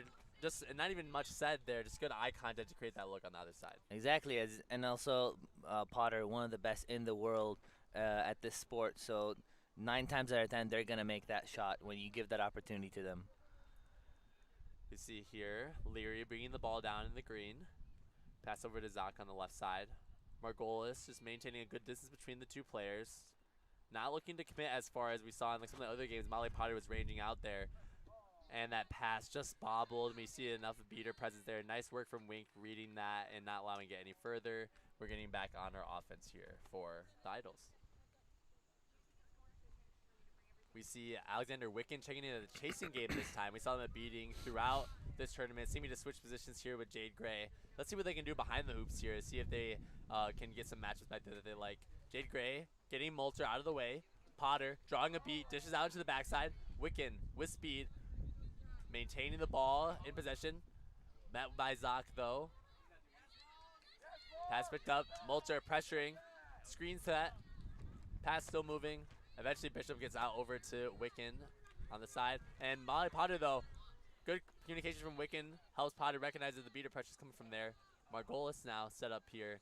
And a much slower offense this time. Magner just trying to chip away here a little bit. Miss Bink on Wink is going to open up opportunity on the left side. Swat out. Amanda Margolis calling for a ball. Potter driving in now. Trying to make an opportunity. Shot. It's going to be potentially called good here. We have a call here. It looks like it's going to be an illegal swat out of the hand on probably Lauren Hirsch on the side of the Soda Pops here. You just have to be careful as a chaser when swatting a dodgeball. That dodgeball actually has to be released. If you swat out of a beater's hand, that's going to be interpositional contact in a card. So we'll see if that is the call on the play. If that is a card and this goal went in, the goal should still count, and this time shouldn't be served. We'll see what head ref Ethan Sturm has to say, though, about that goal, if it went through the hoop or not. If not, then the ball will be where it lies on this. Yeah, I believe they're just off broom, which means the goal is going to be good, and the penalty time is going to be negated. The ball goes back to the Soda Pop keeper, and we have a score of, I believe it's going to be 30-10 for the Idols here. And we saw transition. Soda Pops trying to make something out of this opportunity. Beat out, no keeper here. Leary trying to go for a shot. Molly Potter knocking that down though, saying no thank you, and that will be back in the possession here of the Idols. Yeah, we've seen Molly Potter on point defense with the keeper headband last game. They were very effective there. Now we see them at the hoops, guarding the middle hoop, and she's been doing a great job with the jumps and the blocks in that hoop. This is not the first time they've done this game. Wicken on the side, matched up against Leary. Wicken working. Beater pressure comes though. Pass out wide. Bishop looking to match up against Molter. Molter maintaining the zone. Back over to Margolis. Leary stepping up now. Beater's tied up on the ground. Margolis spin move. Gets beat though before they can make the most of it. Almost got in there that drive now. Zach trying to take advantage of this opportunity. No dodgeballs. Comfortably moving. Gets over the right side. And that's a good goal from Liam Zach III to tie this game up at 20-20. Yeah, that was a great play by Janie Hillman to start that press opportunity, and especially we've talked about communication the entire day. I've heard everybody probably heard them yell press on this pitch, and even though they got wrapped up really quickly, they were the one that initiated that, and that resulted in a transition opportunity from Liam Zock, who is very, very hard to stop in transition. Now control now over to Soda Pop. Molter getting pressured. Tap out on Molter. We get a tap out though on Bishop, and that's gonna let Leary go fly out here. We'll see if Iddy can stop it, but unfortunately no. Nice work from Molter to be support there on that fast break, finding that cut option, and good work dishing out there. Great teamwork on that fast break. Again, that's Hillman there who's taking a sub right now that started that, that caused that turnover, stepping out at the right time and beating the ball carrier on the Idols. And now the score is 30-20 for Soda Pop. They got the lead with that. And now Tilke checking in at the beater game with Sam Magner, looking to apply some pressure. We have a beater down on the Idols side, so if Soda Pop can create an opportunity here to press, that would be really good for them. We can see it, Tilke, considering this tap on Molly Potter, eventually does take it, getting her out of the play. Lauren Hirsch able to pick that off, and now we're going to come in with some pace here as Sam Magner prevents that dodgeball from going home. Avoids third dodgeball interference, and Lauren Hirsch coming down on the front side, up with Iddy. Iddy, nice hit, but off broom. Pump fake, no good. Side, blocked, Oh. Molly Potter, and picked up. We're going to see what the referees have to say about this. If there's some contact they don't like, some slide here. It's another Potter block at the top hoop. They've got really good hops there. We'll see what the call is here. Looks like it's going to be a legal contact on Iddy on that defense. Maybe that hand might have slid up towards net contact on that. That's going to result in Hirsch having a pretty good position here to try to convert this. Avery Oliver trying to see if they can do something about this, try to block that shot. One pump fake, should be good. Oh, but no, denied on that. Hirsch going to have to do a little bit more work to work that around. Beth there to support on the side. But Hirsch eventually does get beat on that. Nice work from Oliver. Just get a little bit of contact in, and there's some hesitation there from Hirsch on that. Yeah, second time in a row now, Hirsch having a one-on-one opportunity at the hoops, but cannot convert. Good defense by the Idols hoop defenders. Potter in green now, stepping forward. They've been lethal on these middle hoop shots when they haven't been defended. We see an adjustment on the Soda Pop side in the hoop zone. We have a beat here on Fiona Flynn and a second beat here. Nice work there from Magner to work the top. And the beater pressure is just so immense. That's all beater-led turnover. Very nice work from both Tilke and Magner. Just create an opportunity. No dodgeballs. We have Veronica Hoffman in the green. Passing over to Liam Zock right through on the small hoop. Wow, what an amazing pressure play there by the Soda Pops. Yeah, the last couple of possessions have been defined by the Soda Pops beaters creating press opportunities and doing a very good job as an entire team pressing together and finding transition goals on the other end. Now they have the lead. Now we were seeing actually kind of like a little bit of the reverse of this. Like before we were seeing that the Idols were applying a ton of pressure at the top, but now it's been the opposite. Avery Oliver taking that lane, trying to get that shot. It's no good. Shot over top, also no good. Avery Oliver trying to save on the back end, and unfortunately that's going to be across the line. At the midline though, trade of beats here is going to result in Soda Pop maintaining control once again, and they're able to stay in the driver's seat of this game. Comfortable lead of 20 points, 40 to 20 against the Idols. Yeah. Once again, that connection, we saw that before. That's twice in a row now, where we have Hoffman to Zoc in the backside and Zoc finishing on the spot. Yet another no dodgeball transition goal for Soda Pops created by their beaters. I feel like I'm just repeating myself, but you know, the beaters have been taking over, and we see Janie Hillman subbing back into the game. They've been really effective early on. Now Alexander Wicken back in the dodgeball game now with Brooks Smiley, trying to set up on Tilkey. Catch by Brooks Smiley is a quick control flip there. Very nice for the Idols now. We see the pressure on Potter. Potter does get the ball out in time, but the pass gets dislodged a bit, and that's going to be a turnover over to the Soda Pops. But, oh, I was going to say that, you know, your Idols get control out of that, but unfortunately, a late exchange there leads to that control being flipped back over. And, you know, as much as we want the Idols to get kind of a, you know, a head start here, they're kind of burning some of these opportunities as they arise. That is true. Yeah, with Winky and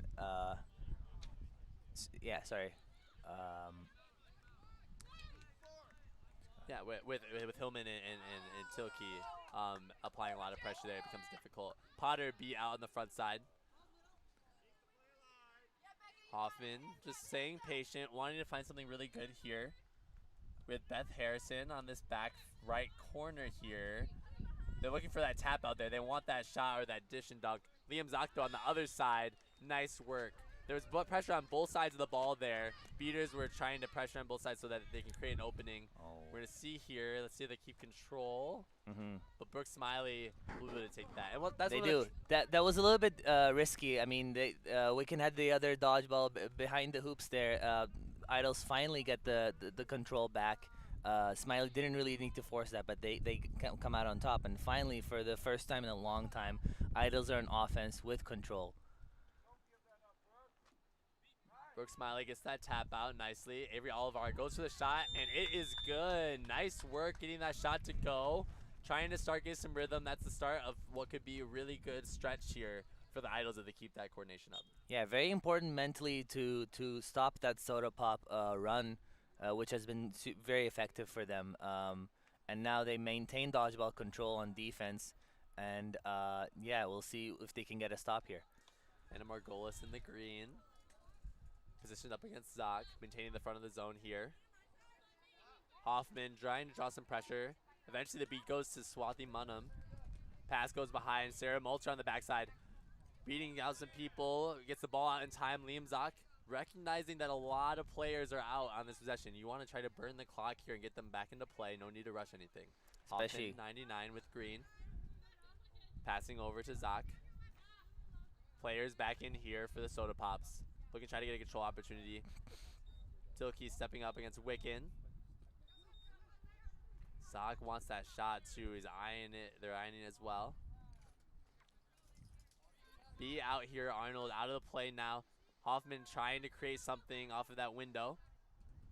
Mulcher pass over to Munham. Back to Mulcher. Dodgeball's on the ground. Mulcher to Hoffman. B just before the shot. That is good work from Smiley. They're going to be a conversation here. I think that Hedwig Evenstern didn't see the beat come in on that side. This should be a, yeah. The goal is no good. Nice work from Smiley to get back in the play just in time.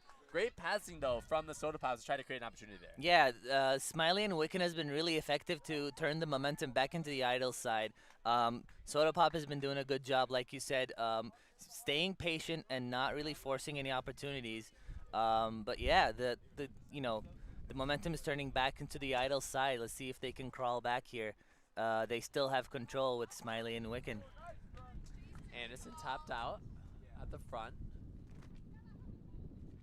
Pass is denied by Zoc, and some confusion as to what the situation is, but we have Idols coming out with control, and Hoffman tries to generate something. Yeah, there's going to be a lot of conversation here as to what exactly happened in that play. It seemed like that Zoc was beat potentially right before they tried to knock down that shot. And if so, that would be playing after beat, and there might be a turnover here. So very interesting to see how the referees decide to adjudicate this, considering that the offense has just already happened for the Soda Pops. Yeah, and I believe Anderson was also like arguing that the dodgeball should be turned over to them. We'll see what the refs call here. Yeah, blue card to Zoc for I believe playing after B, like you said. So this should result in a quad ball turnover as well.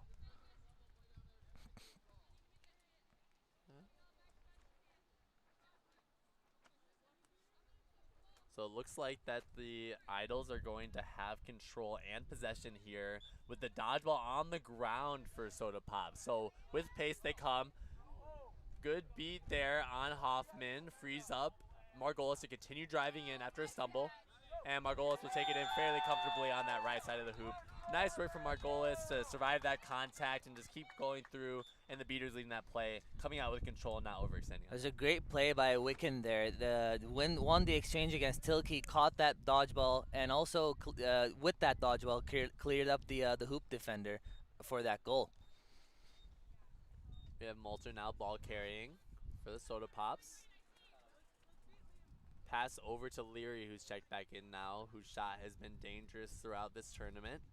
Zoc in the backside. Margolis moving into the back to maintain that zone. Doesn't want Zoc to get in easily, but beater exchanges result in no dodgeball. Zoc wants to create something. Recognizing though, but now Soda Pop players are running low. But we have a control play on the other side. But the pass is good over to Leary. Nice work and spot from Leary to find that cut. And amidst that pressure that the Idols were creating, Soda Pop's created a control opportunity when they were not seeing that. Yeah, definitely. Hillman is back in the game and making an impact right away. Won control back for their team and created an opportunity. Coming down here, we have Jade Gray with Amelia Wink at the beater position. They will not have control, but will look to try to get control on this play. We have Hannah passes the ball out to Molly Potter. Potter posturing against Leary. Bass over, but beat into that pressure and picked up though by Iddy, recognizing like, hey, we can make a hustle play out of this. Tries to take a shot. Munham says no. Iddy gets beat out. Still alive. Olivar passes up top. Molly Potter received. And it's denied by Liam Zoc, and there is going to be a call on the play. That is such an unfortunate play. Potter shot at the top hoop. Zoc came flying in to block it, but it bounced off of Zoc's chest into the side hoop. And that's a good goal. I mean, it went through the hoop. A goal's a goal. I'll take it if I'm Idols. Wow, that's a good find. I did not even recognize that Liam Zoc accidentally tipped that in. Those kind of things happen. Good effort play though by Zoc, and all around, like the Idols chasers, you know, were really hustling for those balls when everything was one at a time, and then Zoc with an attempt on the end just didn't work out the way they wanted to. Leary now coming down with the ball. Sam Magner back in the beating game here, working with Hillman, trying to create something on the front side. Pass over to Leary. Trying to figure out what to do against this hoop zone. Playing front to back with Wink clear on that call. Tries to go for a beat on Leary. No good. And Jade Gray is there to clean up everything on the backside. But another call here. Oh no, that's just going to be our 20-minute intermission where the flag is going to be coming out. The score is going to be 70 for the Soda Pops and 50 for the Idols. What are you thinking kind of going into this period, Sinan? A bit of a close game here. I don't know, like the previous games, it's a close game, and the flag catch is going to be important. We're talking about the Soda Pop beaters being really effective early on in the game, but then the Idols beaters really responded. Some of their beaters were playing chaser at the beginning of the game. They swapped back to beating, and they were really effective. They got control back, and they kept control. So we'll see. It's going to be, I believe, a battle of the beaters, and again, creating that bubble around the flag gunner is going to be very important. It's like Seeker beating is going to be super fun to watch this game. Yeah, it looks like for Seekers, we're going to have Lauren Hirsch check in once again for the Soda Pops, and Amelia Wink is going to be transitioning out of the beating game into the seeking game to get some looks there. Both very physical players and hustle players as well. So I expect them, even if our flag runner here decides to take a journey across the midline, I expect them to be able to keep pace. And they also have subs here. There's other seekers on these teams that can sub in here. Not kind of a bit of a change what we saw from the last game where we were running a bit low on our bench, and it's like, hey, if you're out there, you gotta kind of keep working. Yeah. Or try to get this game ending in the quad ball game. That's exactly what I was going to mention. This is the last game of the day for these two teams and for everyone. The last game was the last game of the day for the other two teams, and we saw the Seekers get really tired, especially as the game kept going for so long. So it's gonna it's gonna be important to stay fresh out there, use your subs, and try to get good looks at the flag. All right, teams coming back from their benches now.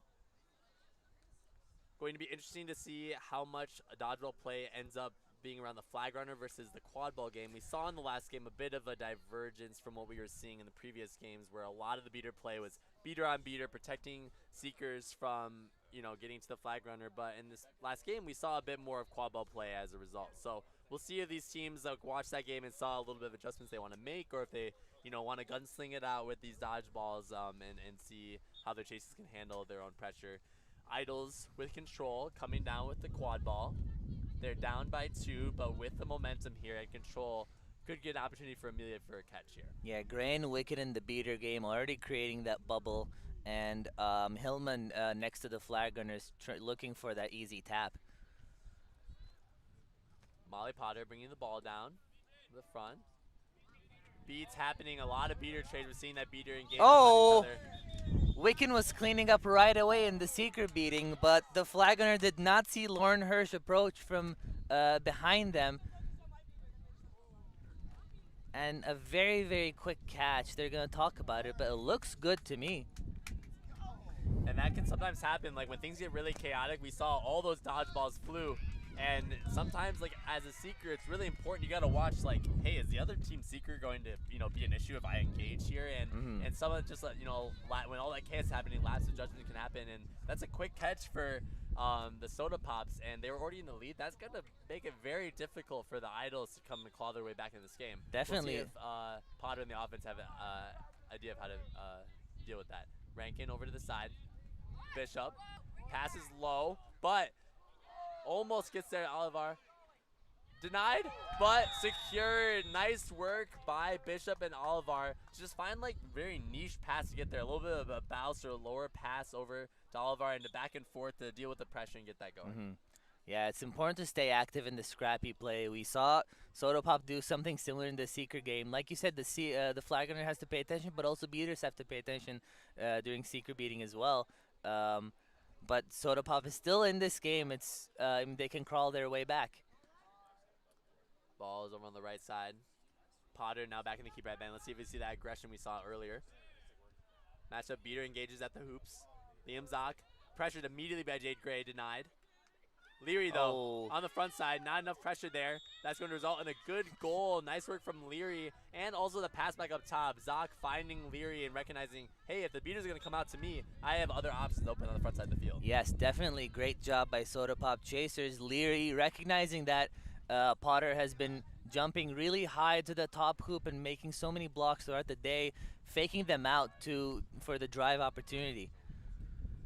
All right, control still with the Idols now, as Olivar working, tries to find the shot, but just skies it. Unfortunate miss from them. And Tilke makes a huge catch play at the front to switch control actually over to the Soda Pops. That would have been a maintained control for the Idols, but now they've turned over the ball and lost control on that play because of Tilke's catch. Yeah, we hope Gray is okay. They were limping to the bench now. I believe Wink is back in the game, beater. Yeah, we can see that now. Wink trying to monitor just Magner, making sure that they can't get a tap for free on this front side. Pass, that was a very aggressive cut over here from Harrison, just read very nicely by Wicken. Nice idea just when Wicken is not preoccupied with anything else, able to find that beat there. Idols are making these stops You know, staying patient and making sure you make a stop first is the key to crawling back in these kind of situations. Absolutely. Brooke Smiley back in here with Wink. Amanda Margolis in the green. Directing a little bit, trying to get Oliver down on the lower side of the pitch here. Working with Bishop on the left side.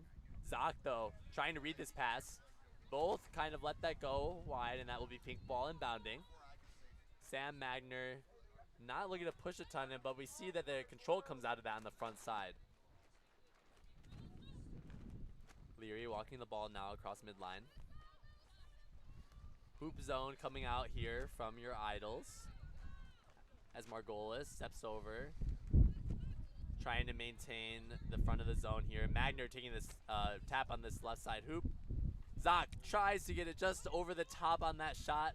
Leary will be there to maintain it. Leary taking the shot now, but Oliver reading that and saying, no thank you, that's mine. On the way back now for the Idols. Great adjustment by Oliver. Bishop stepped up from their hoop to cover the point defense, and Oliver, they're great to adjust to the side hoop there. Oliver working with the ball. Takes a long shot, pass. Unclear what that was, the intention was, but it's just a little bit high for Amanda to be able to work that on the other side.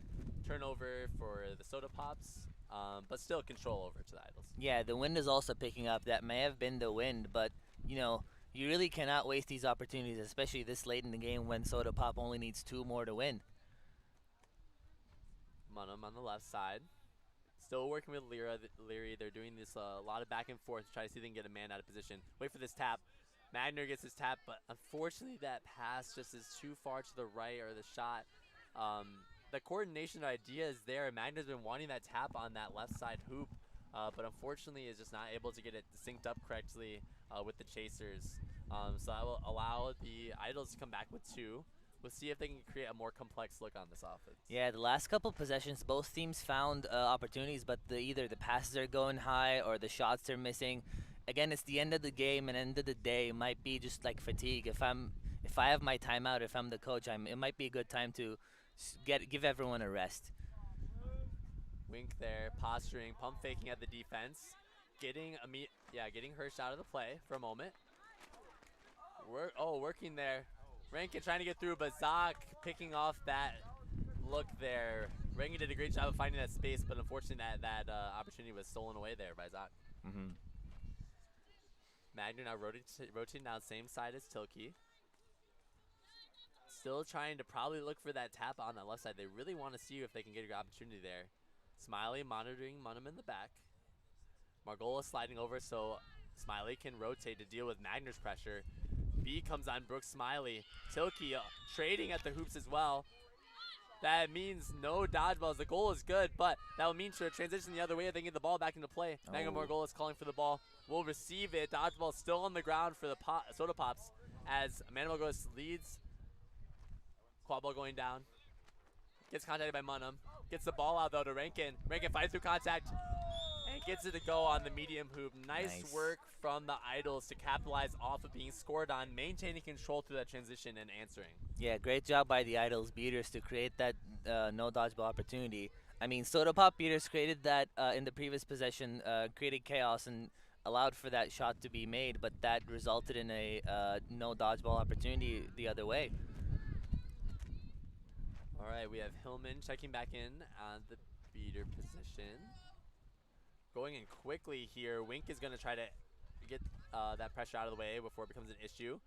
Wink pressuring Hirsch on the backside. Ball comes back up to Liam Zoc though. And the shot is good. Nice work from the Soda Pops.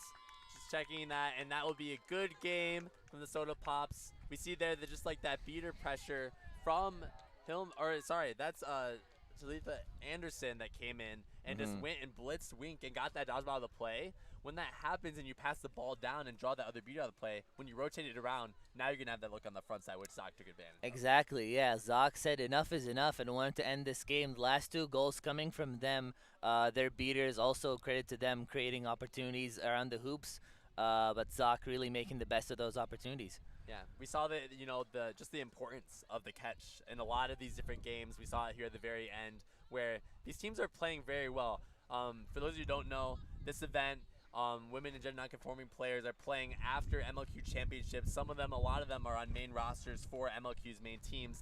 They're, played a whole weekend of quadball, and they still come out here and put out very high quality gameplay. They're putting their hearts out there. So congratulations to all the teams that went out and played. And thank you for tuning in so much to MLQ Take Back the Pitch. We'll see you next time.